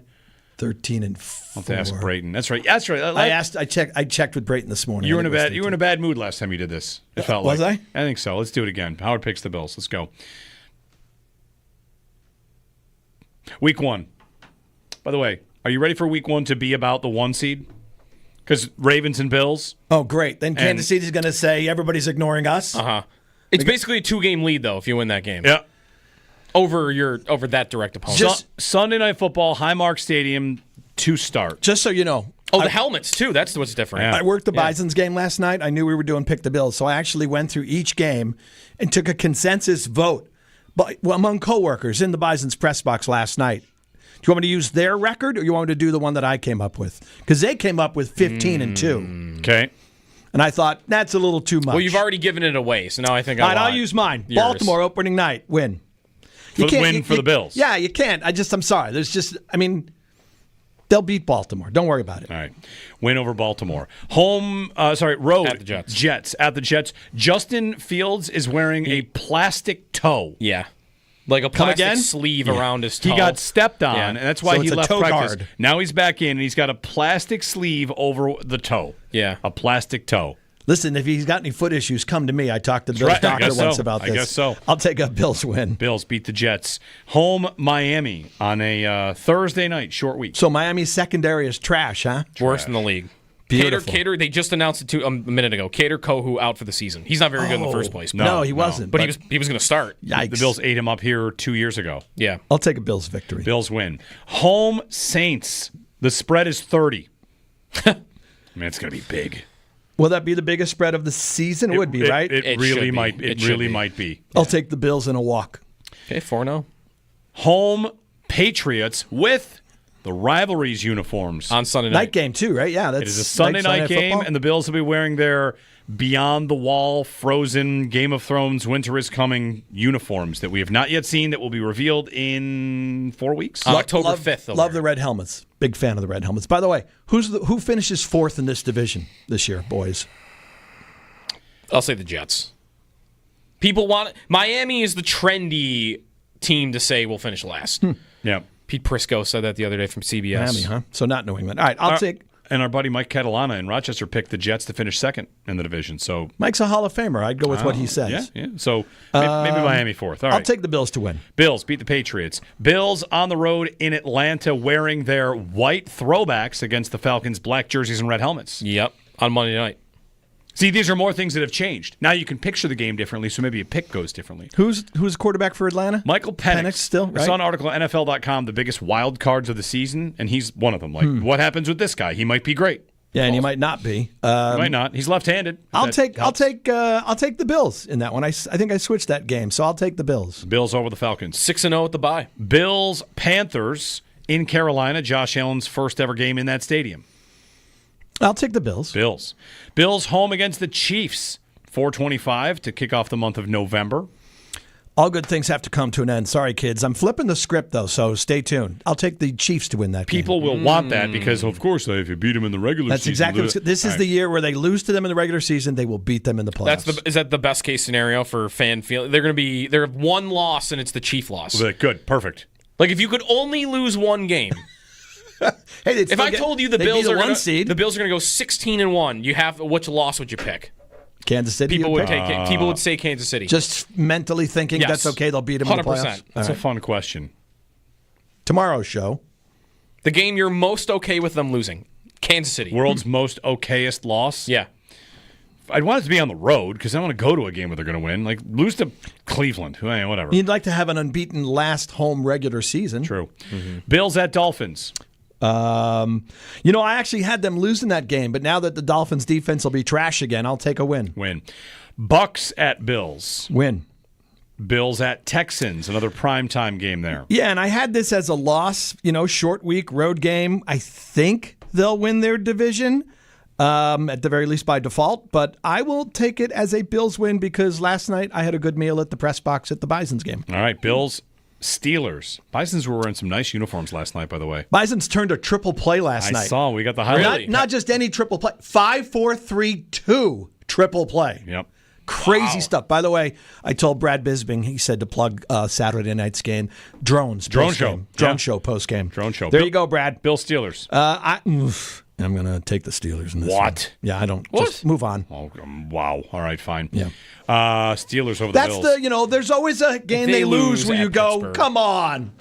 I have to throw in a come on loss. That would be, if they lose to Tomlin, and that's going to be my reaction. Bengals at Bills. I'm not sold the Bengals. I don't think the Bengals defense will be as hideously bad as it was last year, but I don't think it'll improve enough. As much as I love Joe Burrow, he's a cool dude, by the way. You guys been watching the quarterback series on Netflix? Some of it, Yep. yeah. He's an interesting bird. Yeah. I'll take the Bills to win that game. I feel like you should have gone with interesting cat. Interesting cat, Bengal. That's right. I missed it. Not a raven. Yeah. Right, yeah. That article about the interesting bird. the top 10 wild cards, they list the Bengals defense as like number one. Like, is it actually going to be? If it's good, it just has to be average. It just has to be average, yeah. Take the Bills, though, right? Yes. Bills at Patriots. Bills. Bills at Browns. Bills. Eagles at Bills. Eagles. And we're not going to care about that game. Right. Well, and, one seed up for grabs there. They've only got 2 losses to that point? That was their third. Third loss with maybe the final game matters. Yeah. The Chiefs would have to have like 3 or 4 losses. Yeah. And then Jets at Bills. Bills. All right. So 14-3. 14-3. With the tiebreaker over Baltimore. Not against Kansas City. You had them losing to Pittsburgh, though. Joe, gotta have Rodgers and have a crazy loss. Rodgers and Tomlin beating the Bills. I won't be able to get over that one. Yeah, it's tough. I had to throw a curveball in there somewhere. I mean, what does it look like? They win like 16-10. It's like one of those dumb games where they By the way, this is the problem with this entire segment. I just had them go 14-3, and your first comment was, "How'd they lose to Pittsburgh?" I don't want them to lose to Pittsburgh. Before you go, yeah, there's a perfect. I've got your Christmas present ready already. It's perfect for you. Yes. Okay. Yeah. Did you see Deion Dawkins' hat? No. Oh, he needs Deion Dawkins' hat. I'll get it up. Yeah, but pull a picture of it for him. Yeah. So Deion Dawkins is wearing a hat from. It's called. You said Culture Kings. It's one of the hat fashion sites, and I will say he is one of the champions of the upside down hat. Okay. This hat for you. Not a fan of the upside down. No, it's not upside down. No, it's perfect. It's not upside down. It's not upside down. All right, here's Deion Dawkins. It's just a perfect hat. You know me, I'm the king of fashion. It's perfect for you. It's perfect for you. Oh my dear Lord.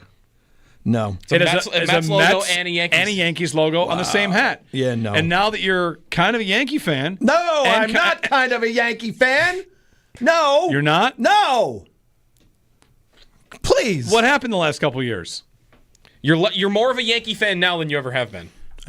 That's true, right? I think you guys are phrasing it. You're taking it out of context. So really, like that hat you would be okay with if the Mets logo was bigger than the Yankees logo. No, the Yankees logo doesn't belong on the same hat with the Mets logo. The Yankees logo just doesn't. No, I will not. I could never wear that hat. I felt like that was perfect for you. You could still say I like the Mets. No, because I love the Mets, but I also the Yankees have a thing now. I would get like duct tape or paint out the Yankees logo. I'd block that off. You can't have them together like that. No, Christmas is coming. Besides, the Mets are better than the Yankees.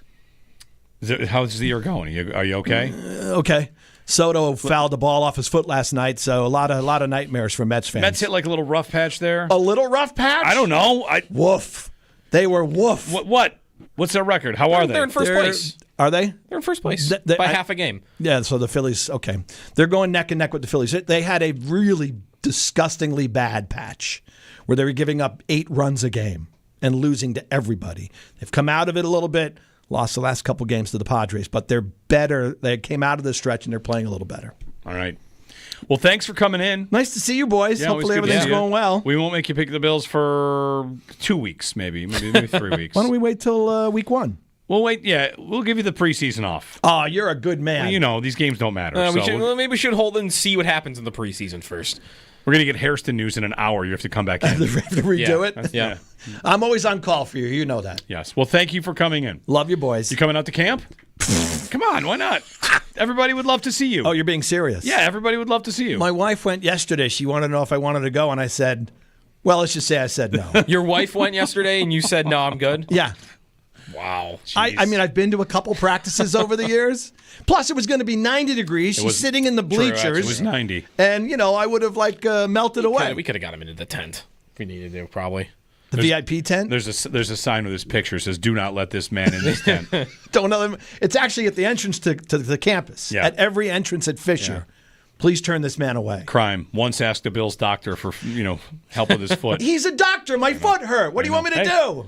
Yeah. Hey, Doc, it hurts when I do this. Don't do that. It was one of those things. 803-0550 if you want to chime in. Look how late you are. It's your fault. You come in, all of a sudden we're off schedule. You picked the Bills at 21 after. You did that. You picked the Bills. We'll get a late break in and come back here on WGR.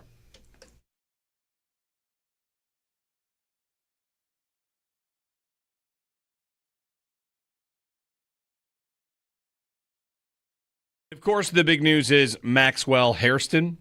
Yes. And what's going on with that. So we are left with, it's not that cryptic of a post. We just don't know what it really ultimately means.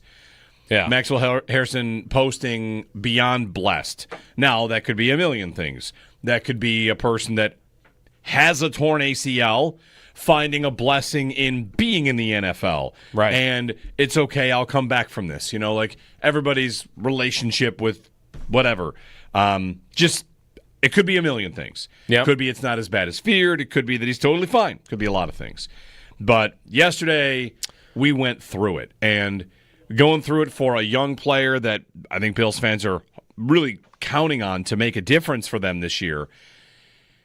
It was a rough feeling yesterday watching him down, watching teammates react, and it always is like that where you really, more than anything, since we're not trainers on the field pushing on the knee and feeling all, you look for their faces.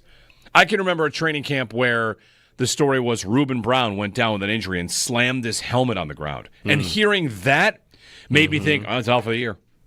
He wasn't. Remember when Trey White, this was in a game, but against Miami, when he tears his Achilles and he's laying on the field and we don't know what has fully happened, he rips his helmet off and, chucks it. Yeah. And it's like, oh, it's bad. It's mad. It's bad. It's about being mad. Yep. Yep. And or frustrated or devastated or angry, whatever. Yeah. And all the reaction yesterday, watching the video, John Scott initially posted the video of the trainer checking Hairston and the players around him, Benford, Trey White, when they're over there. Hairston's got his head kind of buried in a teammate's shoulder for a little while there. Yeah. And that's one where it's just like, oh, man, I hope he's all right. I hope he's all right. So, this training camp has been, if I could just zoom out. This training camp's been terrible, right? I mean, it's fine as training camp, but everybody's getting hurt to varying degrees. And that's the first real serious one where you kind of want to say, you know what, maybe no more camp.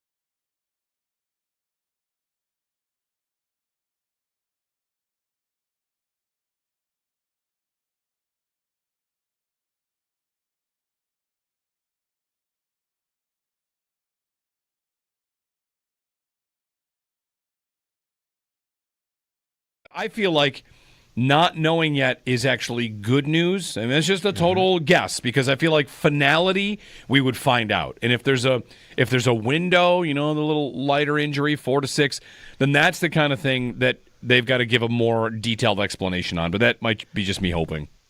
Sure, I could look at it both ways, Jeremy. I've gone round and round in my own head about this, right? Which is, if there's something that we know that's not good, or somebody knows something that's not good, if it's, as you say, finality, if it's, oh my gosh, it's an ACL injury or something like that, like, would that be out there pretty quickly? Because we've seen that before with a lot of people. Yesterday that happened with a Browns player at camp, an Achilles, right? Like that, we've seen that where it gets out there as quick as possible. Someone knows, they say it, and the Bills, and we find out Bills are bringing in another guy to work out or something like that. But you could also go, and if you don't hear anything, it's because, okay, they're still doing tests, or it's just a injury like a lot of guys, and we'll find out how long he's out for when we talk to Sean McDermott or whoever we see and get a word from on Thursday. It could be the other way, which is because you haven't heard anything yet, they're getting second opinions. They're getting another test. They don't want to put anything out there yet until they absolutely know for sure, so no one knows. Or I just, again, this goes back to all of us kind of figuring out and going back and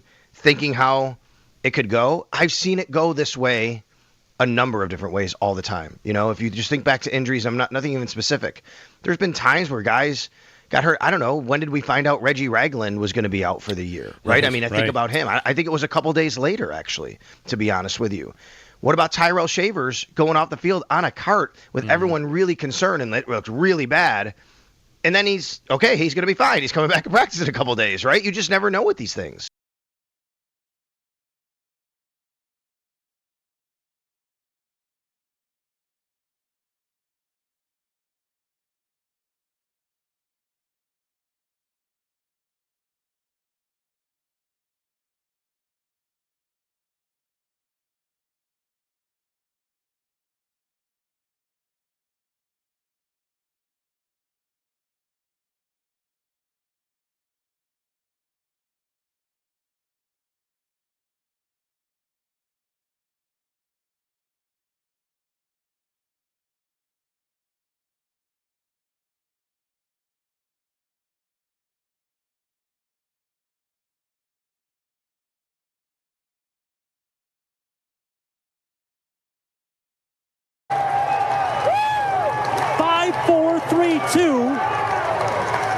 The Bisons record 3 outs on the ground ball. Stefanik to second to Martinez.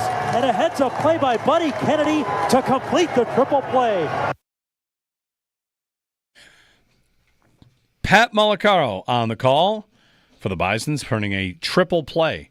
And a more impressive triple play than the normal kind of, I guess there's a couple different ones, like a 5-4-3. Then there's the line out. The unassisted triple play is pretty rare. Mm-hmm. How many of those have there been? Like 10 unassisted triple plays in baseball history? The number is... That's it? There might be up to like 15 now. I don't know. A couple years ago, I remember like the 9th one ever. The unassisted triple play in baseball, there have been not many. The most recent one was 2009. We had 3 in 3 years from in 07, 08, and 09. And nothing since? No, there's a big gap between... From 1968 to 1992, there were none. Wow. Yeah. Unassisted triple plays. That one was a cool one. 5-4-3. So 5-4-3 is third to second to first. To second so to it's first. a traditional double play. Then they caught the runner trying to get home. Right. When the first baseman throws to the catcher, out at home. So that's 2. Yeah. 2 force outs and 1 tag. Not bad for the Bisons. Bison's drone show on Saturday. Yeah. That'll be cool. I'm trying to go to that. I've never seen a drone show live. So I'm just more into baseball right now. I think it's just the Blue Jays are good. Yeah. When the Blue Jays are good, I care a little bit more. But I asked Howard in the break, are they actually good? They're winning. Is this one of those where the team gets hot and they're actually not as good as their record is? I was like, no, they're good. 6th in the World Series odds. So I trust them. All right. Behind the Mets. Give me a Jays-Mets World Series. I would care about that. That'd be exciting. Nothing new on Max Hairston yet today. We're waiting to see if anybody, any insider, anyone. The Bills don't practice today, so they don't have to provide an update. Nope. The Dolphins losing Kader Kohu, he's not good. But team... But he's better than the guy behind him. What if that team has, the worst defense in football? I don't think that's that out of the realm of possibility. Are they finishing 4th, if that's the case? Probably. Are they the Bengals from last year? Is Tua going to lead the league in passing? Because the defense can't stop a nosebleed and he's got to keep up? Is that what they look like this year? They're tough for me. The Jets and the Patriots, I kind of know what it'll look. I don't know if they're going to win all the games, but they're going to play low-scoring football. The Jets and the Patriots. They're going to run the ball. And Miami, I have no clue. I don't know if they're going to go high octane. I don't know if they're going to try to run it. Maybe they try to run heavy to protect the defense. Maybe that's what they look like this year. Or will they air it out like Cincinnati did? I think they're the toughest team to gauge by far, I think. Miami. Of the 4. Yeah, maybe. The Patriots certainly have the most love around the league, I think, as on the way up. And we'll see where that goes. And then the Jets are just the Jets. They'll have a quiet season. They'll have a quiet 6-11, and it'll be viewed as a step forward. Right? Yes. They're looking to not embarrass themselves all the time. Right. That's my guess. The Bills' schedule, not the regular season schedule, but so practice again tomorrow, blue and red on Friday, then Tuesday of next week is the debut of Hard Knocks. Right. Which is kind of, they're back to practice next week, but we'll kind of get to go back and watch that. And does the Hairston injury make it? Probably. I don't know. I don't know if it's, the episodes are 7 days back or how close they can be. Yeah. But the Hairston injury is going to make it somewhere in one of these episodes. And the thing I wonder is, what about camp we will feel differently about once that Hard Knocks runs? The thing is, Hard Knocks episode 1 is August 5th, and is their last day in camp August 7th? I think so. So we will start to catch up on camp storylines from HBO just in time for the series for camp to end. Right. They'll just be practicing, in Buffalo, and the preseason will be happening, and we'll be kind of catching up on everything that happened. I think there's multiple episodes at least though during the preseason. Yeah. Maybe even 4 of the 5. Honestly, I don't know how far they go with that, but whenever I've watched in the past, a lot of the episodes I remember are this guy's mic'd up during the preseason game. Yeah. So we'll get that. So the operation continues.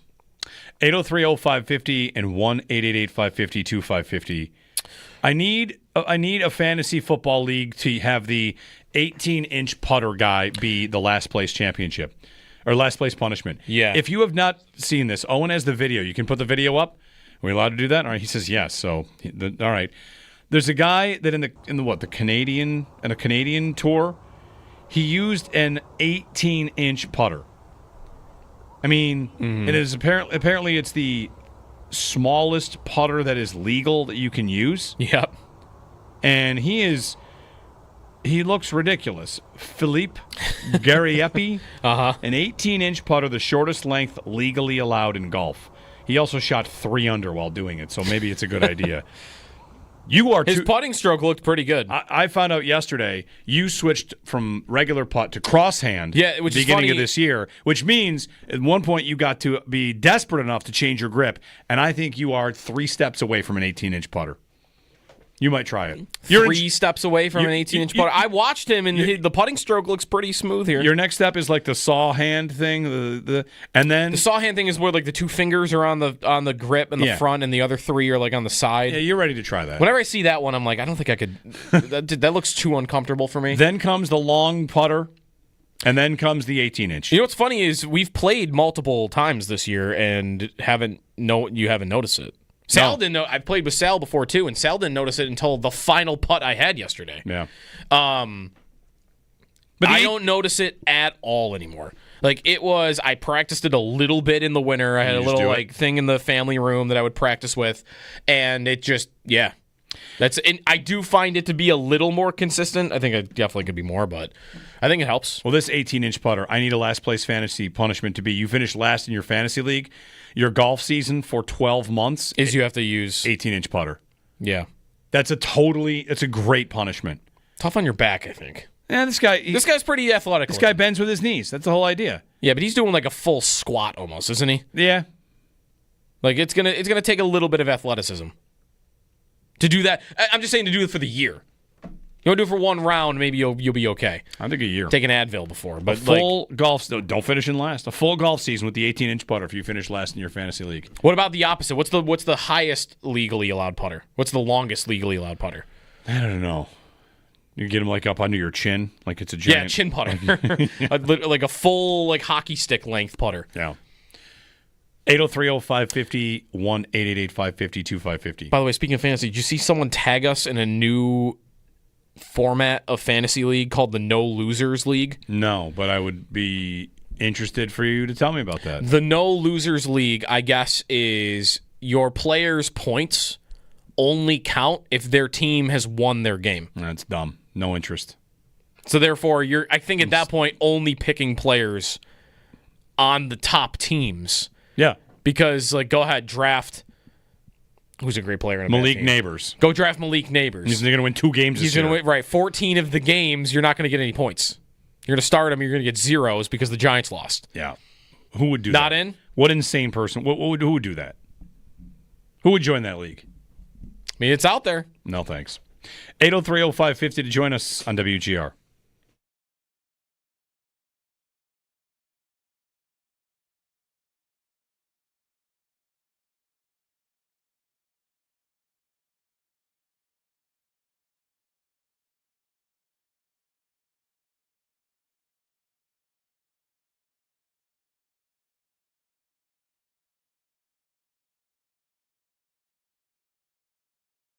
The Hairston scare, which remains undetermined at this point, begs the question, which newcomer is most important to their success this year? Give us a call on that. What's your opinion? Which newcomer is most important to their success this year? 2 responses. One said the defensive line and one said the secondary. You're not allowed to pick a full unit, folks. Which which indicates, give me a name. Yeah. Who's the most important to their success this year as a newcomer? And I'd say based on our first segment, Joe, I think you might say Hairston. Would you? Draft or free agent. This can be Josh Palmer. Yeah. This can be Caden. Palmer would be up there. This can be Jackson Hawes. I mean, whatever new player that is the single most important new player to the team this year.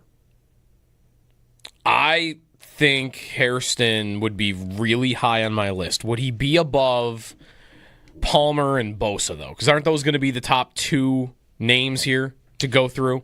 Is that because you want to lean on known commodities? That's the thing. To a degree? That's the thing. I think Hairston for the long term is very important. And I think for the secondary, I really think it's questionable whether their secondary gets better if he isn't a contributor this season. Yeah. It could, but I don't think I would not assume that. So who would I put above Hairston? He might, I have to think about it. He might be my top answer. Palmer, though, for me, just the ability to beat man. If he can do that and be kind of a finishing piece to their offense that they didn't have last year, that Cooper was supposed to be, then I think he's going to be number 1 for me. Palmer. We'll get some calls in on this. 803-0550.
So the Sabres have an event today at 10 a.m., a press conference today. Mm-hmm. We also have a bit of news already on what, well, part of it might be. Yeah. So to get through all this, the Sabres and KeyBank have announced a 10-year extension of arena naming rights. So the contract is set to begin in 26-27, keeps the KeyBank Center name through 2035-36. And in attendance at this press conference will be Terry Pagula and Chris Gorman, the CEO of KeyBank. The mayor and the county executive will be there as well. So an interesting thing pointed out by Sabermetrics on Twitter, who I follow for good Sabre stuff, is that there's a press conference at 10. We've already learned that the naming rights are being extended. The lease is set to expire, if I'm not mistaken, in October. Yeah. So wouldn't you have it could be an email to say naming rights extended.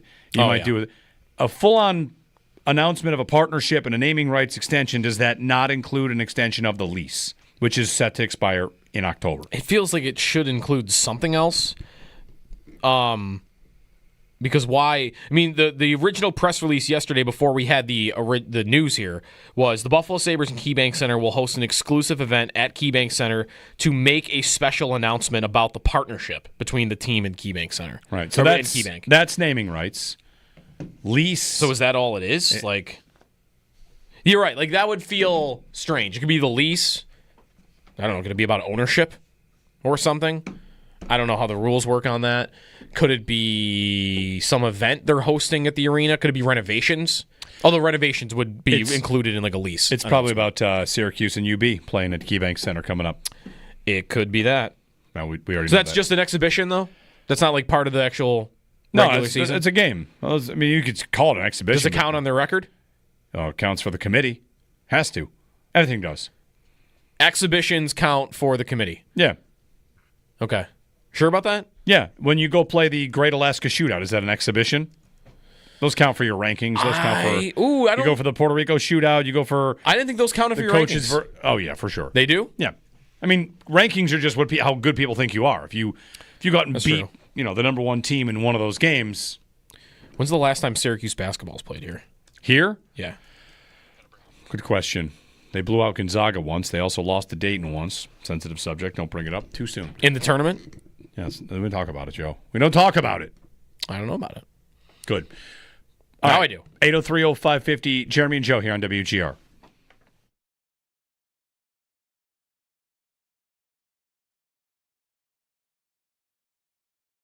The Hairston scare, which remains undetermined at this point, begs the question, which newcomer is most important to their success this year? Give us a call on that. What's your opinion? Which newcomer is most important to their success this year? Two responses. One said the defensive line and one said the secondary. You're not allowed to pick a full unit, folks. Which which indicates, give me a name. Yeah. Who's the most important to their success this year as a newcomer? And I'd say based on our first segment, Joe, I think you might say Hairston. Would you?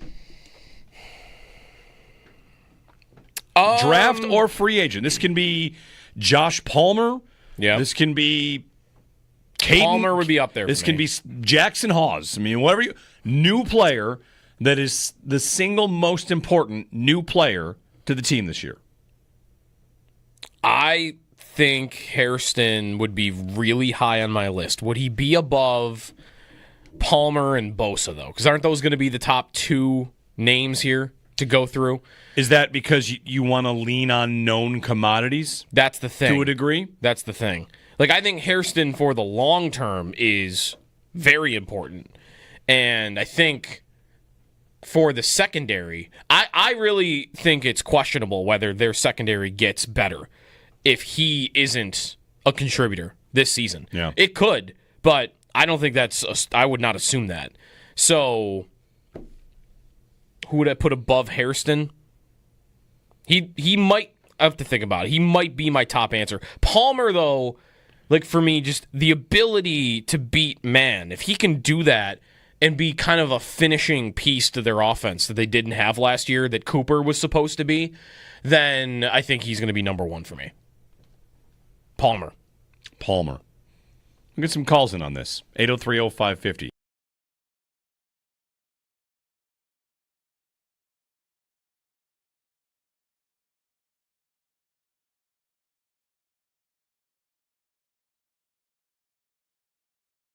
I feel like not knowing yet is actually good news. I mean, it's just a total guess because I feel like finality we would find out. And if there's a window, the little lighter injury, 4 to 6, then that's the kind of thing that they've got to give a more detailed explanation on. But that might be just me hoping.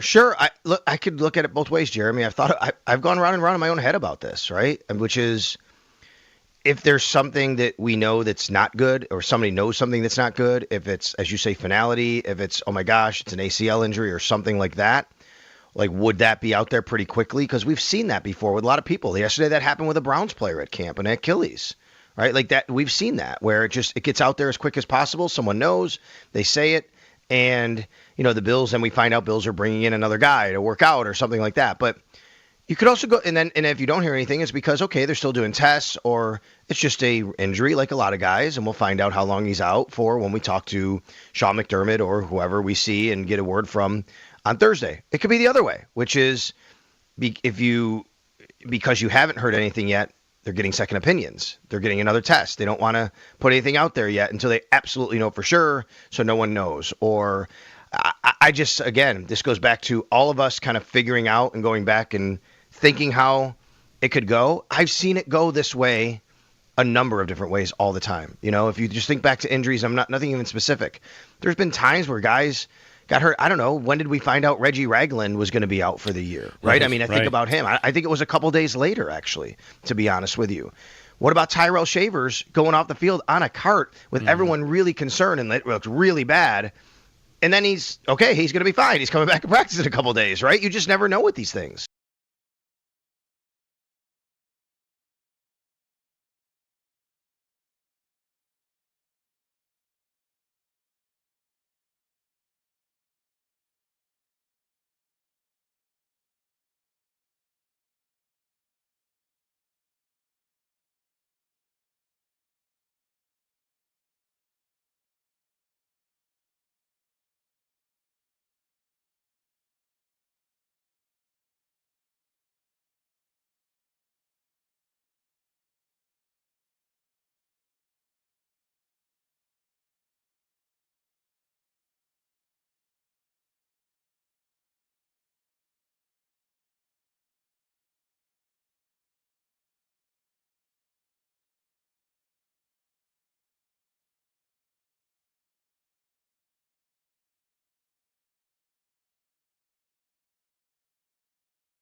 Still awaiting word on Max Hairston. The Bills' rookie corner had a non-contact right knee injury yesterday before team drills at practice.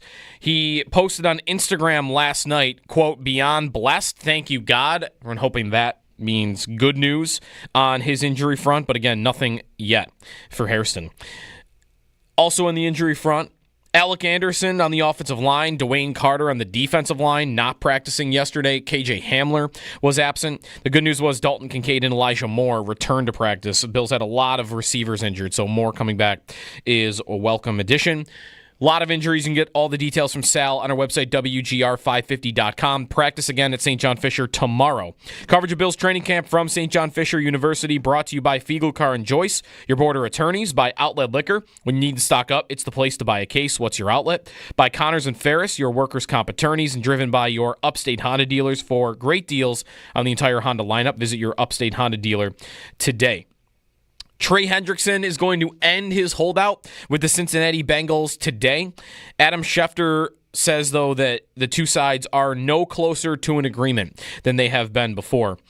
The Ravens, according to Jeremy Fowler, have a foot fracture for tight end Isaiah Likely, and he could return for week 1, but sounds like that is in doubt. Ravens play the Bills, of course, in week 1. Kader Kohu, Miami starting cornerback, is out for the season. He suffered a season-ending knee injury in practice over the weekend. Just finding about that this morning. That's your Paddock Chevrolet Sports Update. Paddock Chevrolet celebrating 90 years about your hometown dealership.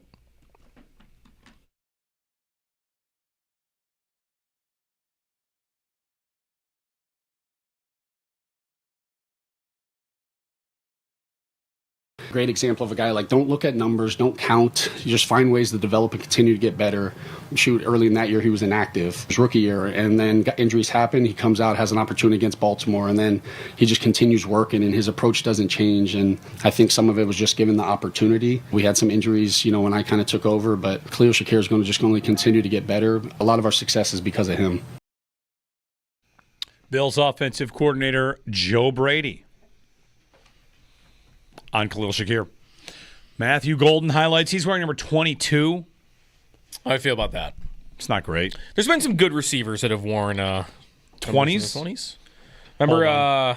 Hold on. Let me think of one. I got two that come to mind. Sky Moore wore 24. Oh, there's another one. Who else wore He's not very good. No. Who else wore numbers in the 20s? Devin Hester when he switched from corner to wide receiver. Okay. And he played most of his career playing receiver. Dexter McCluster comes to mind. That's a deep pull for you fantasy players that have been around a while. Maybe that's it. That's not many.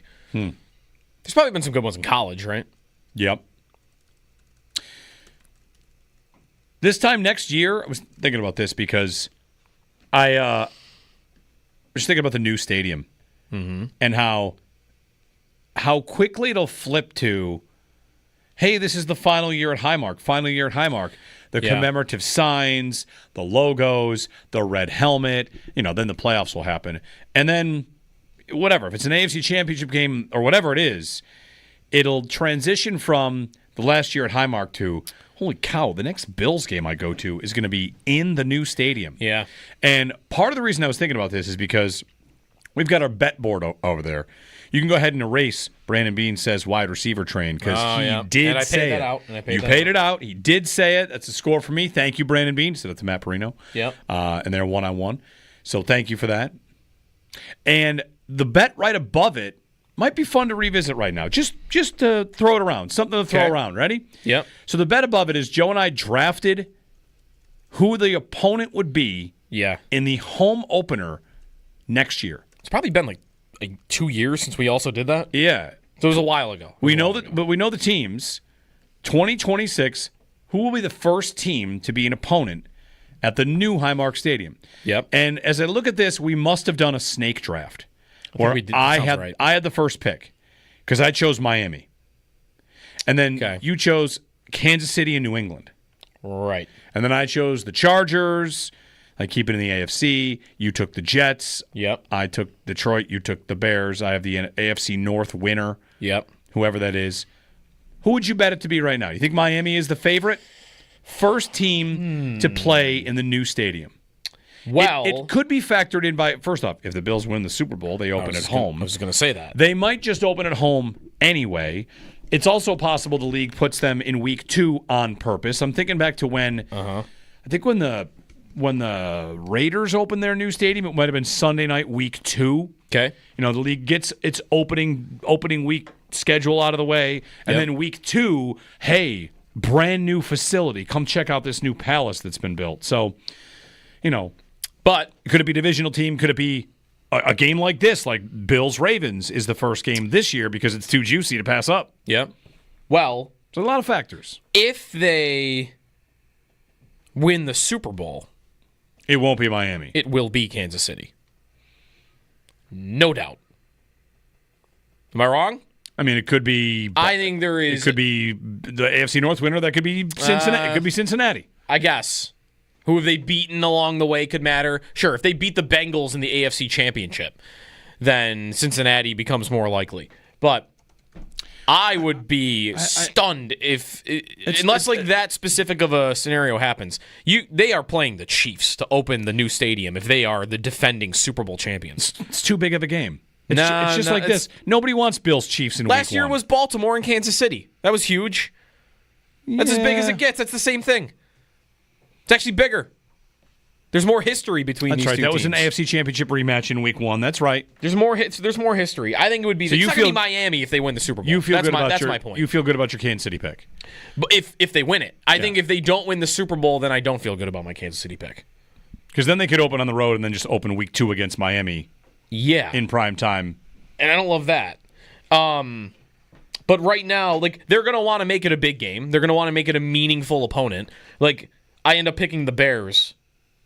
That's not happening. That's like, they're going to open the new stadium against Chicago? Yeah, a Super Bowl rematch, obviously. Bills-Bears. That would be what I need. That's why you having the Lions, I think, is pretty clutch there, because that has some potential to be, the Bills and the Lions just played in the Super Bowl. Rematch them to open the new stadium. Like that to me seems way more likely because of that reason. I like having the division teams.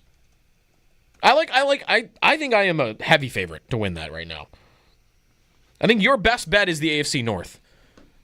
And I like having two division opponents and Kansas City. I think my true best bet is the Bills. Again, this is just like the Bills versus the field.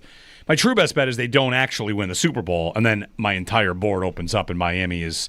Then you go divisional game. Does it matter if Miami's really bad this year? Yeah, Like, I wonder what they are to the league. Like, for the Bills, they are, the all-time rival. A rival. There's a ton of history between the two. So I get that. But what's Miami to the league next year? Are they interesting to people? Yeah. Because I could very well see a scenario where nobody's going to watch the Dolphins.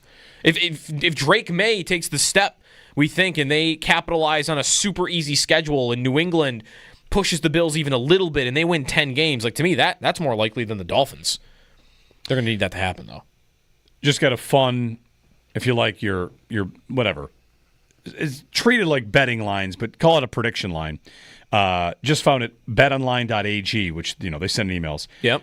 One thing that they offer is you can bet the longest winning or losing streak for a team.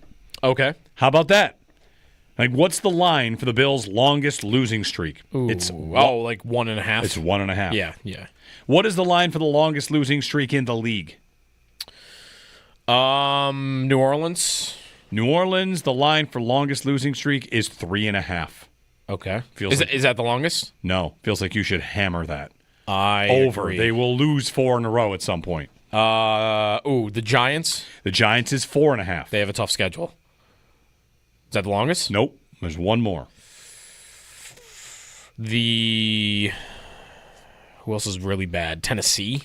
Cleveland. Cleveland's 5.5. Cleveland 5.5. And that's the longest one. 5.5 is the longest line for the losing streak in the NFL. For winning streak, it is a tie between two teams.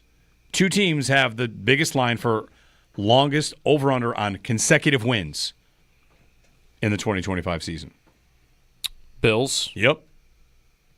Ravens. Yep. Chiefs are 4.5. The Bills and Ravens are 5.5. Yeah. You know what's funny? Maybe this would surprise you. The Bills, I believe it is every year with Josh Allen at quarterback, have had a losing streak of 2 games. They've never had a 3-game losing streak to what I'm looking at right now. But every year of Josh Allen, they've at least one time lost 2 games in a row. Last year, it was Baltimore and Houston, back-to-back. The previous year, they lost to Denver and Cincinnati, back-to-back. Yeah, every year you got a 2-game losing streak. The Jets and the Vikings, remember that? Allen gets hurt, then the Jefferson game. This year, they have an easy schedule, though. So, 1.5. Might feel like, they always respond after a loss. And I think their record probably is amazing compared to the league at that, but you still end up getting a couple games in a row every single year. 5.5. Would they win 5.5? Will they win 6 in a row? Where would you expect that to happen? Where's the most likely stretch of that? The most likely stretch, I think, is the first 6 games. I was going to say, they have an easy schedule, but who? Is it the Bills? But is it spaced out? I don't think they have an easy schedule, but I think they have a good one. I mean, they've got 4 tough games at home. All their tough games are at home. But if you're trying to find 6 wins in a row, you win the opener, you go Jets, Dolphins, Saints, Patriots, Falcons. That's you're done. Even if you don't win the opener, Jets, Dolphins, Saints, Patriots, Falcons, Panthers. That's 6 between the Ravens and the Chiefs. Yeah. Could you win 6 in a row? I think yes, you could. You could also have your December run, which you always do with Sean McDermott teams. They end the season, Steelers, Bengals, Patriots, Browns, Eagles, Jets. Do they care at the end will matter to that, but if they do, then you just got to beat the Bengals, and that's a very favorable stretch, I think. Warren Sharp, I mean, forecasted wins by Vegas, so just you take the Vegas win totals, the Bills have the 5th easiest schedule in the league this year. There is a massive gulf, though, for the top 3. Like, the Falcons and the Bills are neck and neck for 4th and 5th. The top 3, New Orleans actually has a very easy schedule. The Patriots and the Niners all have the easiest schedules by far. By the win totals. Not by, like, last year's record, by the win totals. Which I do feel like is a better way to do it anyway. Matthew Stafford, the Rams are not saying much about him. He's got back issues. He and Spencer Brown, same boat right now. But for them, I mean, that's their whole season. Yeah, probably. Like, the Bills can overcome missing Spencer Brown for a little bit if they need to. But you're ready for Jimmy Garoppolo to lead the Rams to a 12-5 season with Sean McVay. In fact, Devontae Adams went on the record about his relationship with Garoppolo and said that we were miserable on the Raiders, but he's glad to play with him now. Said, I love Jimmy. Okay. It was never personal. It's been amazing. We've gotten to catch up and get on the same page. Obviously, that was a dark moment in all our lives. I think all of us were pretty miserable over there. We kind of caught up and laughed about it. We've been making plays since we've been here. Garoppolo is running the first-team offense of the Rams while Matthew Stafford sits out with a back injury. But Garoppolo and Adams had problems in Vegas, and basically the explanation is everybody was miserable. So you like the Rams a lot this year? I'm hearing a lot of Rams love. I do like the Rams a lot this year. I'm hearing a lot of Rams love. Would Stafford be viewed any differently, like in a large way, if he won a second one? Is him having one already kind of like he's in a tier? He's a Hall of Famer, but if he wins a second one, is anybody going to like drastically change the career, reputation of Matthew Stafford? I think if he wins another Super Bowl, he is a lock Hall of Famer. You don't think he is right now? I do not. He's got the numbers for it. And he does have one ring. I feel like he's pretty strong to get there. Like the passing yardage, I don't know how much longer he will play. But he's still very good. So if he can get healthy and keep playing, he is already in the top 10 all-time in passing yardage. And I know, like, that's very, sided towards the guys that have played more recently. But, like, his peers, he's 3,000 yards behind Aaron Rodgers. If he plays one more year than Aaron Rodgers, he'll have more yards in his career than Aaron Rodgers will. If he plays, like, this year, he probably needs 2 more years. He needs, like, 20 games to pass Ben Roethlisberger all time on that list. He needs probably 2.5 more years to pass Peyton Manning. He won't pass Brady. But... like, he's going to be, in terms of, like, the totals, as high as all these other guys that are, like, definitely going to the Hall of Fame. So I would already make the case for him. If he wins a second one, then you're right. Like, there's going to be no debate whatsoever if he does that. Yeah. And they gave Philly more of a run for their money than anybody did. Philly almost lost to them. Mm-hmm. The Rams had the ball. Where did they have the ball? Did they have the ball in, like, the 10-yard line with a couple minutes to go? But they were right there. They were on the doorstep of winning that game, and then the Eagles didn't have a challenge the rest of the playoffs. Yeah, the Eagles, I mean, they peaked at the right time, which is what we've been, wanting the Bills to do for forever. Peak at the right time. I mean, the Eagles did not strike me as a juggernaut through the season. Yeah, where are you at on them? Because you hated them, but hated them. You thought they were not as good as their record 2 years ago. Right. But then last year they were a wagon last year. Yeah. 2 years ago, they had the best defense in football, and then they couldn't touch Mahomes. 2 years later, their defense was, again, good, and they got there to Mahomes, and it's like, oh, wow, look at what they've done. Like 2 years ago in the Super Bowl, they didn't touch him. That's right. They also had, like, Hurts had another really good day. He did. Offensively. And their roster, like, they just don't, they aren't missing anything. They have stars everywhere on that roster. That's because they pay and they operate under a different salary cap than most of the league does. But that's probably them again this year. That's right. Like they're loaded. Their line's great. Their defense they lost a couple of linemen, but I mean, really the crux of what they were last year is all coming back. The only thing I really don't like about them is their coach. Yeah. I've got 2 injury updates around the league, not anything on Hairston yet. Okay. So like the insiders with some reports. Rappaport, moments ago on Isaiah Likely, quote, he will be fine, in the words of one source. On who is that? Isaiah Likely. Isaiah Likely.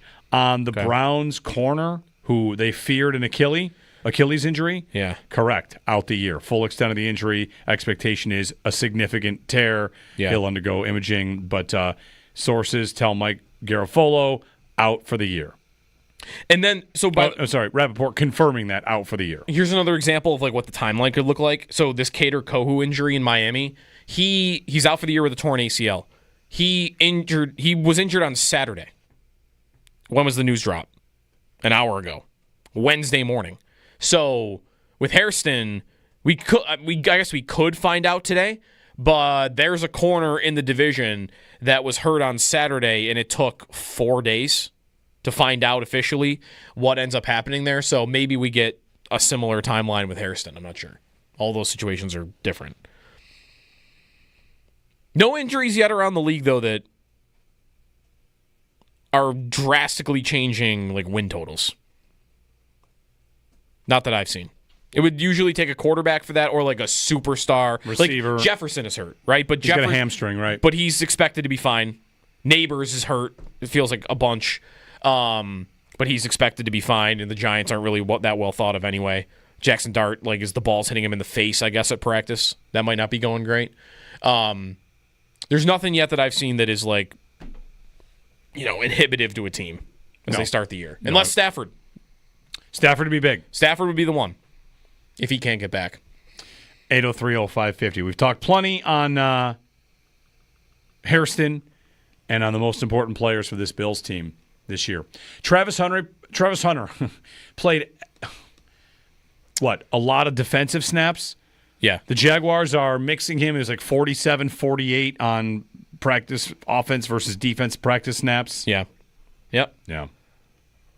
He's going to play both.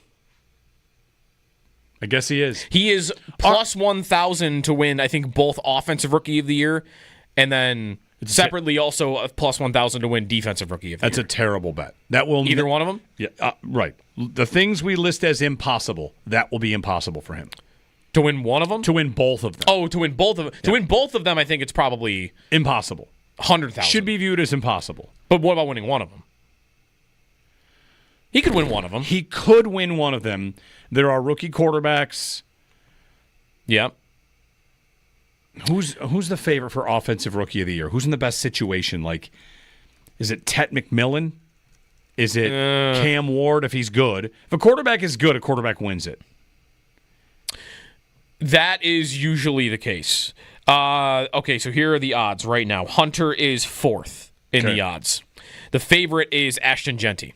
Right. With the Raiders. Cam Ward is the second leading favorite. Like, how good would Cam Ward have to be to win Rookie of the Year? Like, if he's pretty good, he should. And then Omarion Hampton is number 3, who's going to start for the Chargers. That's the one I kind of like. Harbaugh, they're going to want to run the ball again. They're trying to be more physical. He was a high draft pick. His competition, if you're tracking the Najee Harris thing, your guess is as good as anybody's. No one knows how bad his eye is from the fireworks accident. So, no idea about him. His competition might not play. So, Hampton might be good. And then it's Hunter. You mentioned Tet McMillan after that. You do not see a Bill listed here. Nor would you expect to. No. Anywhere for on the Rookie of the Year? No, not at all. And then for Defensive Rookie of the Year, does I feel like that usually goes to edge rushers? Hunter is second. Abdul Carter. Mm-hmm. He'd probably need a big interception here. Right? Hunter, yeah. Like five picks. Corners usually need, for Rookie of the Year, they need that. Who's the last corner to win Rookie of the Year? Like, I don't even know who did. Like, did Denzel Ward? I know Jarris Bird. Well, Jarris Bird wasn't a corner anyway. But he didn't win it. No. The last corner to win Rookie of the Year. Sauce? Here we go.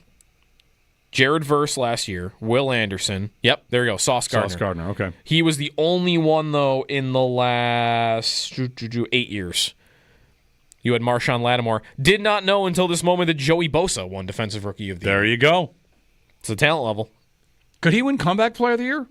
How did he do last year? Did he do poorly enough to win comeback player of the year? Is he eligible? Because aren't they sticklers now for how they want injured gotta guys? Be? Yeah. Not just old guys. Right. He played 14 games last year. Okay, he's not going to win it. And he made the Pro Bowl. Okay. He's probably not winning comeback player of the year. I'll stand down. What award is most likely to happen for the Bills? Protector of the year? Don't forget that one. Yes. Yes. Protector of the year, MVP, Coach of the Year. I mean, Rookie of the Year? Isn't Dawkins a great pick for Protector of the Year in part because he kind of started it? No, because people think they won't give it to him because of that. Because he started it? You think that hurts him? Yes. Why? Because they won't want to give it to him because it'll feel like it's cheapened. People say like, oh, sure, the guy that created it got the award. Oh, who won the first ever Joe DiBiase award? Oh, it was Joe DiBiase? Oh, yeah, okay. Congratulations. Well, I'm not saying he's an undeserving candidate, but I do think that could you'd have some voters who would go one way and some would go the other. Well, he does have the 6th best odds. He's very good. There are odds on this. The only lineman, Quentin Nelson, is the same odds as Dawkins. And then the guys ahead of him, Jordan Mailata, Tristan Wirfs, Trent Williams, Lane Johnson. And the favorite is Penei Sewell. Well, sit down on Tristan Wirfs. He's hurt, isn't he? Oh, yeah. Yeah. This list is from June 30th, so that would make sense. Okay. He's been hurt since then. No Spencer Brown listed. I mean, it'd be stunning if he won the best lineman in the year. I know he's really good. But. Right. Wirfs going to miss the start of the year because of a knee injury. Okay. 8030550. I know that because of my Baker shares in fantasy, and I was told that Baker's a good buy. Now Wirfs being hurt is bad news. But people are raving about Emeka Egbuka. Evans is raving. Baker is. So is Evans, already raving about him. Yeah. Then again, at his training camp, everybody gets raved about. There's not a. I'd like there to be. Who is it? Let me find that. Let me find someone who's not being raved about. That's a starter. Yeah. Not, this bench guy can't make it. Right. Like, I'd like a segment dedicated to, not to be a hater, but NFL, like these things at camps are not going well. Yeah. Because camp reporting is 98%. This looks good. Mm-hmm. Right. I guess that's because, everything that happens, if it's a touchdown pass, you don't want to point out it's against your defense, so it's a good touchdown pass. And if there's a pass breakup, it's like, wow, great play by the corner here. Never mind the receiver didn't separate or the quarterback didn't get the ball in time. It is what it is. It's camp, to be expected. We'll get a break in 8030550 if you want to chime in on, really anything. We'll try to find our way to some trivia. I'd like some instant trivia. You got anything for instant trivia? Let me see if I can dig something up. Fine. I'll look for something, too. We'll get something going. Jeremy and Joe on WGR.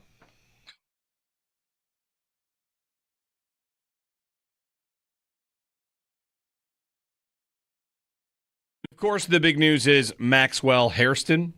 Yes. And what's going on with that. So we are left with, it's not that cryptic of a post. We just don't know what it really ultimately means. Yeah. Maxwell Hairston posting beyond blessed. Now, that could be a million things. That could be a person that has a torn ACL finding a blessing in being in the NFL. Right. And it's okay, I'll come back from this. Like everybody's relationship with whatever. It could be a million things. Yep. It could be it's not as bad as feared. It could be that he's totally fine. It could be a lot of things. But yesterday, we went through it. And going through it for a young player that I think Bills fans are really counting on to make a difference for them this year. Yeah. It was a rough feeling yesterday watching him down, watching teammates react, and it always is like that where you really, more than anything, since we're not trainers on the field pushing on the knee and feeling all, you look for their faces. I can remember a training camp where the story was Reuben Brown went down with an injury and slammed his helmet on the ground. And hearing that made me think, it's out for the year. He wasn't. Remember when Trey White, this was in a game, but against Miami, when he tears his Achilles and he's laying on the field and we don't know what has fully happened, he rips his helmet off and chucks it. Yeah. And it's like, oh, it's bad. It's mad. It's bad. It's about being mad. Yep. Yep. and or frustrated or devastated or angry, whatever. Yeah. And all the reaction yesterday, watching the video, John Scott initially posted the video of the trainer checking Hairston and the players around him, Benford, Trey White, when they're over there. Hairston's got his head kind of like buried in a teammate's shoulder for a little while there. Yeah. And that's one where it's just like, oh, man, I hope he's all right. I hope he's all right. So, this training camp has been, if I could just zoom out, this training camp's been terrible, right? I mean, it's fine as training camp, but everybody's getting hurt to varying degrees. And that's the first real serious one where you kind of want to say, you know what, maybe no more camp.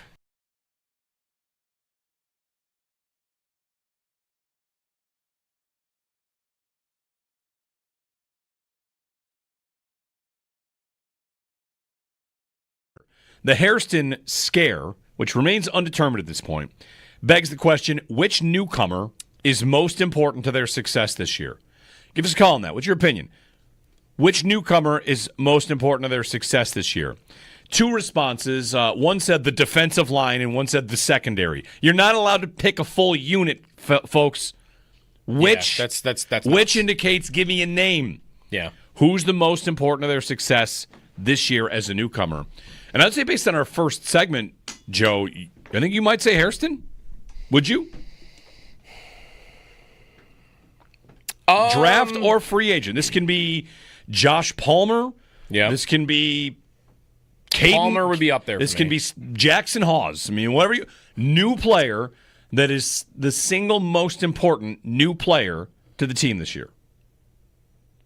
I think Hairston would be really high on my list. Would he be above Palmer and Bosa, though? Because aren't those going to be the top 2 names here to go through? Is that because you want to lean on known commodities? That's the thing. To a degree? That's the thing. Like, I think Hairston for the long term is very important. And I think for the secondary, I really think it's questionable whether their secondary gets better if he isn't a contributor this season. Yeah. It could, but I don't think I would not assume that. So, who would I put above Hairston? He might, I have to think about it. He might be my top answer. Palmer, though, like for me, just the ability to beat man. If he can do that and be kind of a finishing piece to their offense that they didn't have last year, that Cooper was supposed to be, then I think he's going to be number 1 for me. Palmer. We'll get some calls in on this. 803-0550.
I did not ask Pat Harris, lead director of Hard Knocks, if Hard Knocks would be going to the Killers concert on Saturday. Mm-hmm.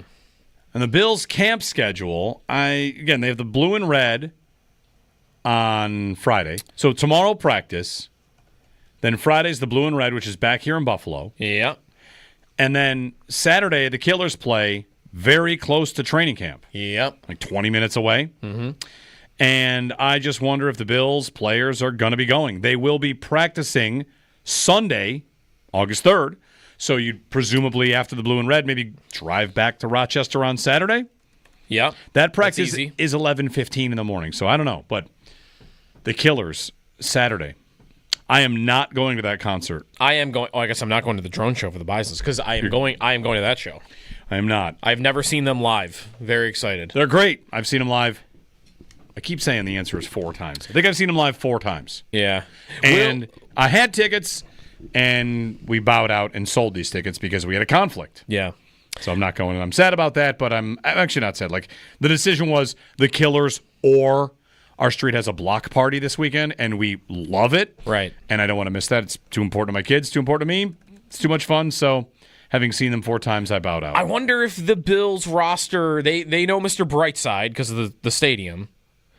I wonder if the Killers are a little early now for a lot of the players. Yeah. Did you see what Mike Evans said this week? Like they know the song, but they don't love the band? They might not know. I wonder how many other songs they would know. Right. Mike Evans yesterday got asked what he considers old head music. Was it oldies or how was it exactly? What is old for music? When he said old music, he said like early 2000s. That's Mike Evans, who is that is old music. 32 years old.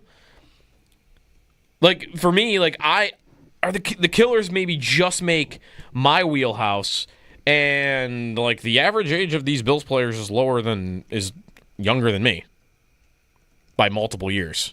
So I wonder if we're just around at that cutoff. I also found out the Killers, so they're in Canandaigua on Saturday, and they're in the Falls on Sunday, which I did not know. I did not know that either. I'm not going to that one either. Like I would be the second oldest player in the Bills. So all those guys are younger. The oldest player on the Bills is... There's 3 guys over 30. 30 or older. Only 3, huh? Yep. Who are the oldest? Think you can name them? Who are the 3 Bills 30 years old? All right, instant trivia. The 3 oldest Bills. Yes. We found our way to instant trivia. How about that? Yes, we did. Boy, who are the 3 oldest Bills? Wait a minute. That was offense only. ESPN, what are you doing to me? Right. This is why I shouldn't use them. There are 3 players on offense that are 30 years old. Okay. There are 1, 2, 3, 4, 5, 6 on defense. So I'm not the second oldest. I'd be like the 5th oldest. Yeah, like is Trey 30? Trey is 30. Okay, got one of those. Also 30 and older. So there are 9 Bills players over 30. Yeah. Is Bosa? Yeah, Bosa is. Bosa is 30. Yeah. Yep. Is Milano? 31.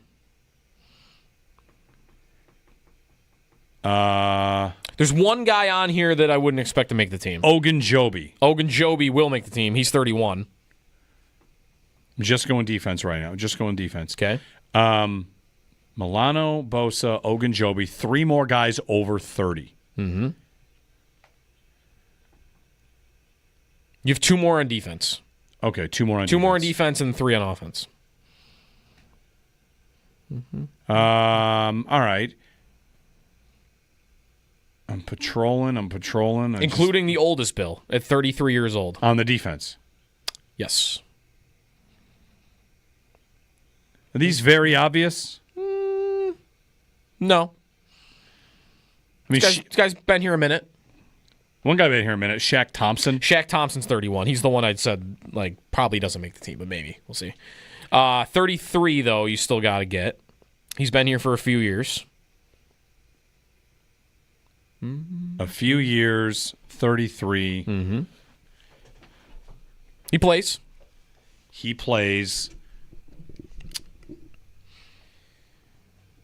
Wow, this shouldn't be that hard. Is Reed Ferguson over 30? He's been here forever.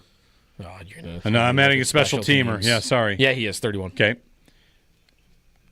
This player is, he doesn't come top of mind when you think of the defense. I have an answer here. Do you want a little Go help? ahead. Yeah. Daquan Jones? Yes. Oh, yeah, okay. Yeah. 33 years old. Yep. He's the oldest Bill. Then you're missing 3 on offense. 3 offensive players over 30. Is Dawkins 30? 31. Josh turns 30 soon. He's not yet. No, next May he turns 30. Yeah, this year. So in the next year, Josh turns 30. When everyone will collectively realize, he's 30. We don't have a Super Bowl yet. Trubisky. Or maybe they will have a Super Bowl. Trubisky is 30. Trubisky is 30. And you don't have to stray too far from Mike White? Mike White. Okay. Mike White is 30. Your 30-year-old Bills. Their average age has got to be like mid-20s. Veteran team. They're probably one of the older teams in the league still. Tyler in West Seneca has called in. Hey, Tyler. Good morning. Hey, how's it going, guys? Good. Morning. I just wanted to talk. You guys were talking about what award you guys think the Bills have the best chance at getting this year. Yeah. And I just want to point out, what about Tre'Davious White with Comeback Player of the Year? Yeah, I wonder. He wasn't hurt last year, though. He's still coming back from injuries. Yeah. So that might be tricky. Also, what level of play do you need to see from Trey White for him to win Defensive Player of the Year? Doesn't he have to be as good as he was? No, he's saying Comeback Player of the Year. Comeback Player of the Year. Yes. How good does he have to be? Does he have to be as good as he was before the injuries to win that award? Yeah. Probably. And that's if they don't, get tricky with he didn't really come back this year. He came back last. Damar Hamlin didn't win it last year after starting for a full season. They didn't give him the first year because he didn't play. So they didn't consider last year his comeback, although I do think he got some votes still. He was nominated 2 years in a row. Right, last year, because I think the people that didn't vote for him the first year voted for him last year. And then the people they didn't consider but then the people that didn't. So they switched. Right, because some people considered the comeback to be him just getting back on the field at all, and other people considered the comeback to be him actually playing. They should give him a Comeback Player of the Year on aggregate. A 2-year span, Hamlin wins Comeback Player of the Year on aggregate. I'm into that. I mean, they should really just name the award after him, honestly. Yes. Comeback Player of the Year favorites. Aiden Hutchinson is the favorite. Yep. Dak Prescott, Christian McCaffrey. That is going to be very difficult for Tre'Davious White to compete with, I would say. Yeah, Hutchinson's a really strong candidate. J.J. McCarthy on here is nonsense because he's not playing He's coming back from an injury. But he wasn't here yet. Sure, that's right. Who's coming back? Nick Chubb also on this list. Diggs is on this list. Okay. Diggs might have a good look at it. He was having a fine season in Houston. Yep. And ACL, and he's back. And if he's their number one receiver, he's their leading receiver, he's got to look at that. He really does. 1,000 yards, 5 to 6 touchdowns. He'll be in the race for it. It's about what he was on pace for last year. 803-0550, our phone number, 1-888-550-2550. I asked you a question in the break about Diggs. So, because I was looking at potential trivia. Diggs is by far the player that has caught the most passes from Josh Allen in his career. 445. Will anybody ever pass him? Will anybody ever pass that number? Passes caught from Josh Allen, 445. Yes. And you think Shakir has a look at it? Yes. He is at 125. Okay. 320 receptions away. He just got extended. He did. Yep. I think Shakir will pass that number. And if he doesn't... Because really, what do you have last year? 70 catches? 80 catches for Shakir? He had 76 catches. If he does that every year going forward, he'll get there in 4 years, 4.5 years. But that's if he maintains what he did last season. No injuries, no decline in play. No increase in play. No increase in play. And... Or productivity. And then he would get there. Yep. I think he will. I think he'll pass Diggs. Then he's a staple. That's a year-to-year. I mean, they paid him for that. Waiting on Hairston news. Do we find out today? I think the more time that goes by, I'm just going to keep saying it, I think it's good news. Because then McDermott's update on Thursday morning is not as bad as we feared. Happy to get out with it.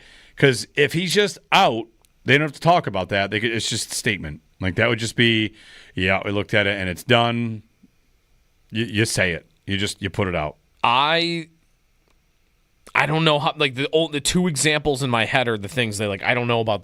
Kohu taking 5 days to have an announcement, and then he's out. And Vaughn, years ago, being 13 days before we find out, and he's out.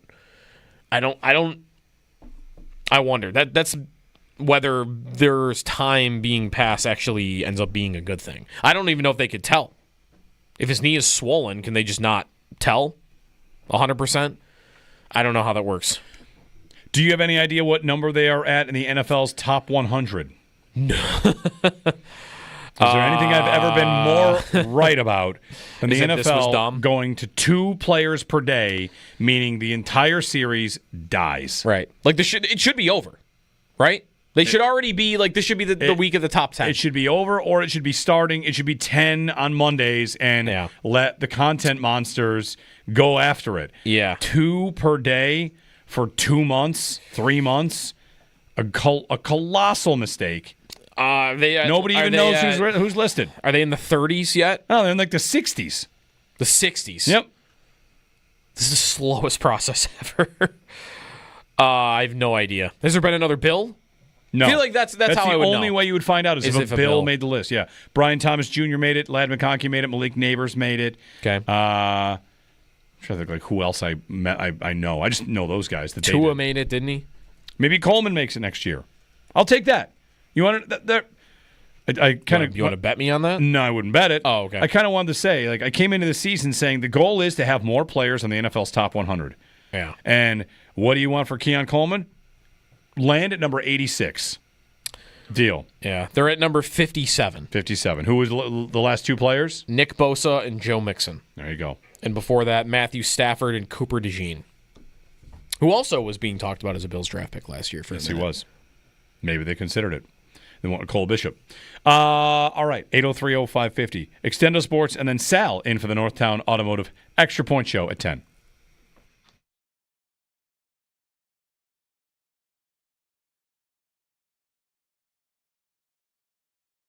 The Hairston scare, which remains undetermined at this point, begs the question, which newcomer is most important to their success this year? Give us a call on that. What's your opinion? Which newcomer is most important to their success this year? 2 responses. One said the defensive line, and one said the secondary. You're not allowed to pick a full unit, folks. Which which indicates, give me a name. Yeah. Who's the most important to their success this year as a newcomer? And I'd say based on our first segment, Joe, I think you might say Hairston. Would you? Draft or free agent. This can be Josh Palmer. Yeah. This can be Caden. Palmer would be up there. This can be Jackson Hawes. I mean, whatever you. New player that is the single most important new player to the team this year. I think Hairston would be really high on my list. Would he be above Palmer and Bosa, though? Because aren't those going to be the top 2 names here to go through? Is that because you want to lean on known commodities? That's the thing. To a degree? That's the thing. Like, I think Hairston for the long term is very important. And I think for the secondary, I really think it's questionable whether their secondary gets better if he isn't a contributor this season. Yeah. It could, but I don't think I would not assume that. So who would I put above Hairston? He might, I have to think about it. He might be my top answer. Palmer, though, like for me, just the ability to beat man. If he can do that and be kind of a finishing piece to their offense that they didn't have last year, that Cooper was supposed to be, then I think he's going to be number 1 for me. Palmer. We'll get some calls in on this. 8030550.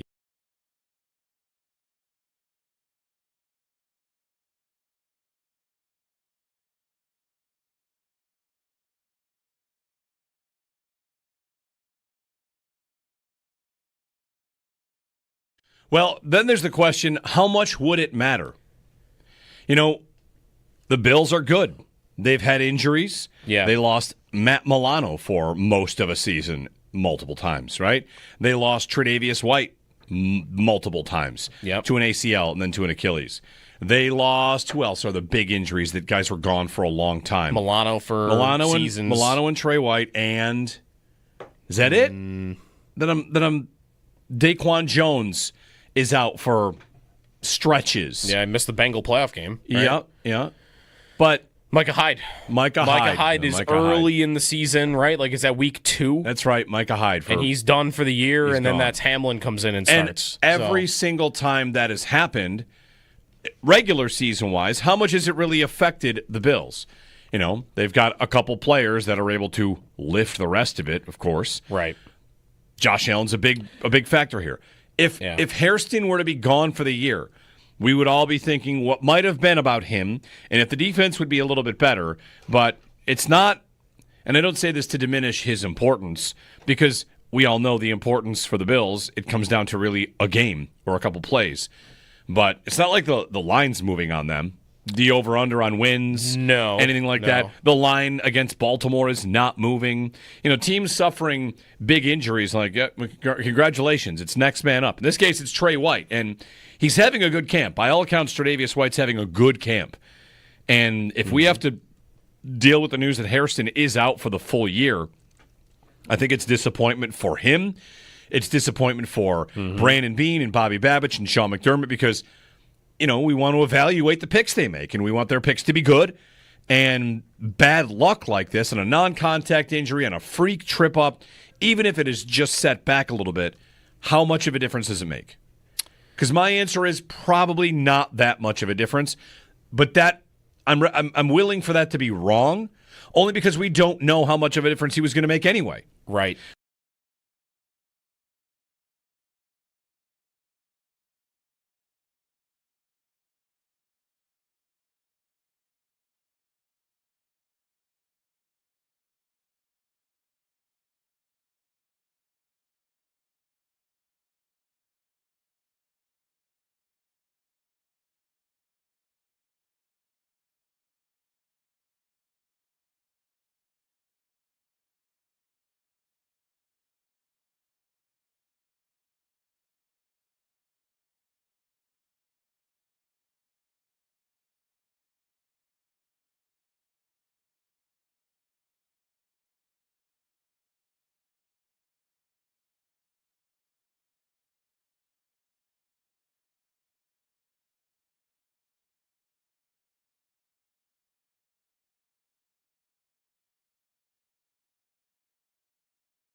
Zach Moss has been released by the Bengals.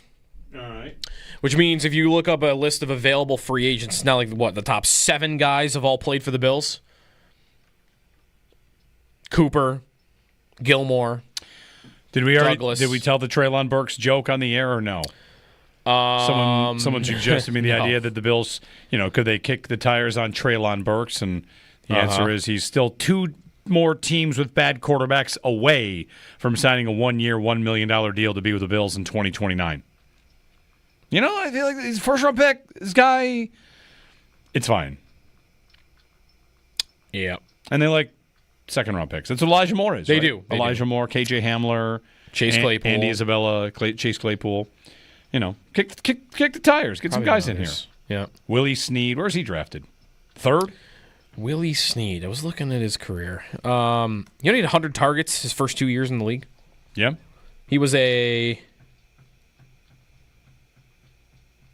Was he undrafted? He could have been undrafted at 100 targets in year 1, though. Did he? Hey, make an impression. Has that ever happened anywhere else, if that's true? He had to have been drafted. Willie Snead, not drafted. There you go. He was undrafted, and he had 100 targets in his first season. That would be... Who's undrafted on the Bills right now at receiver? Name one. Oh, actually, a guy made a really nice catch yesterday. He was there, watching with the family. That guy. And it was, who is that? And the answer was Christian Wilkerson. Okay, him. Christian, imagine him showing up and having 100 targets for the Bills this year. Undrafted 2020. Made a nice catch. He did. Sal's coming up in the Northtown Automotive Extra Point Show. Wilkerson was a member of the Southeast Missouri State Redhawks. If you want that. Okay. Redhawks. What else? Tonight, nothing. Tomorrow, the Hall of Fame game. Hall of Fame game tomorrow. It's, get ready for all the tweets of football is back tomorrow. That's like the third time we get it in minicamp. Well, we get OTAs, and we get a minicamp, then we get training camp, and then tomorrow everybody will announce that football is back. As we watch Kyle Allen and Trey Lance duel it out. Is there a line? It's probably a line in that game. For sure. Who's favored? Maybe some Bills-Lions preseason memories will come to mind tomorrow. They don't do that anymore. Well, Sal's coming up, so stay tuned. Maybe some news on Maxwell Hairston today. Maybe not. Fingers crossed. Fingers crossed that his post, which gives some optimism about, blessed, thank you, God, means like you got good news. We'll wait and see. When is the Hall of Fame ceremony, by the way? I believe it's this weekend. It's after the game? Yeah. Wasn't it normal that it used to be before? The game used to be on a Sunday, I believe, yes, after Hall of Fame weekend. Are they going to have their jackets when they're there tomorrow? No, right? They haven't had them yet? Or they'll get them before that. And this is how out of touch I am with the Hall of Fame at this point. I don't even know who's going in this year, off the top of my head. Is this the Antonio Gates? Is that this year? Andre Johnson?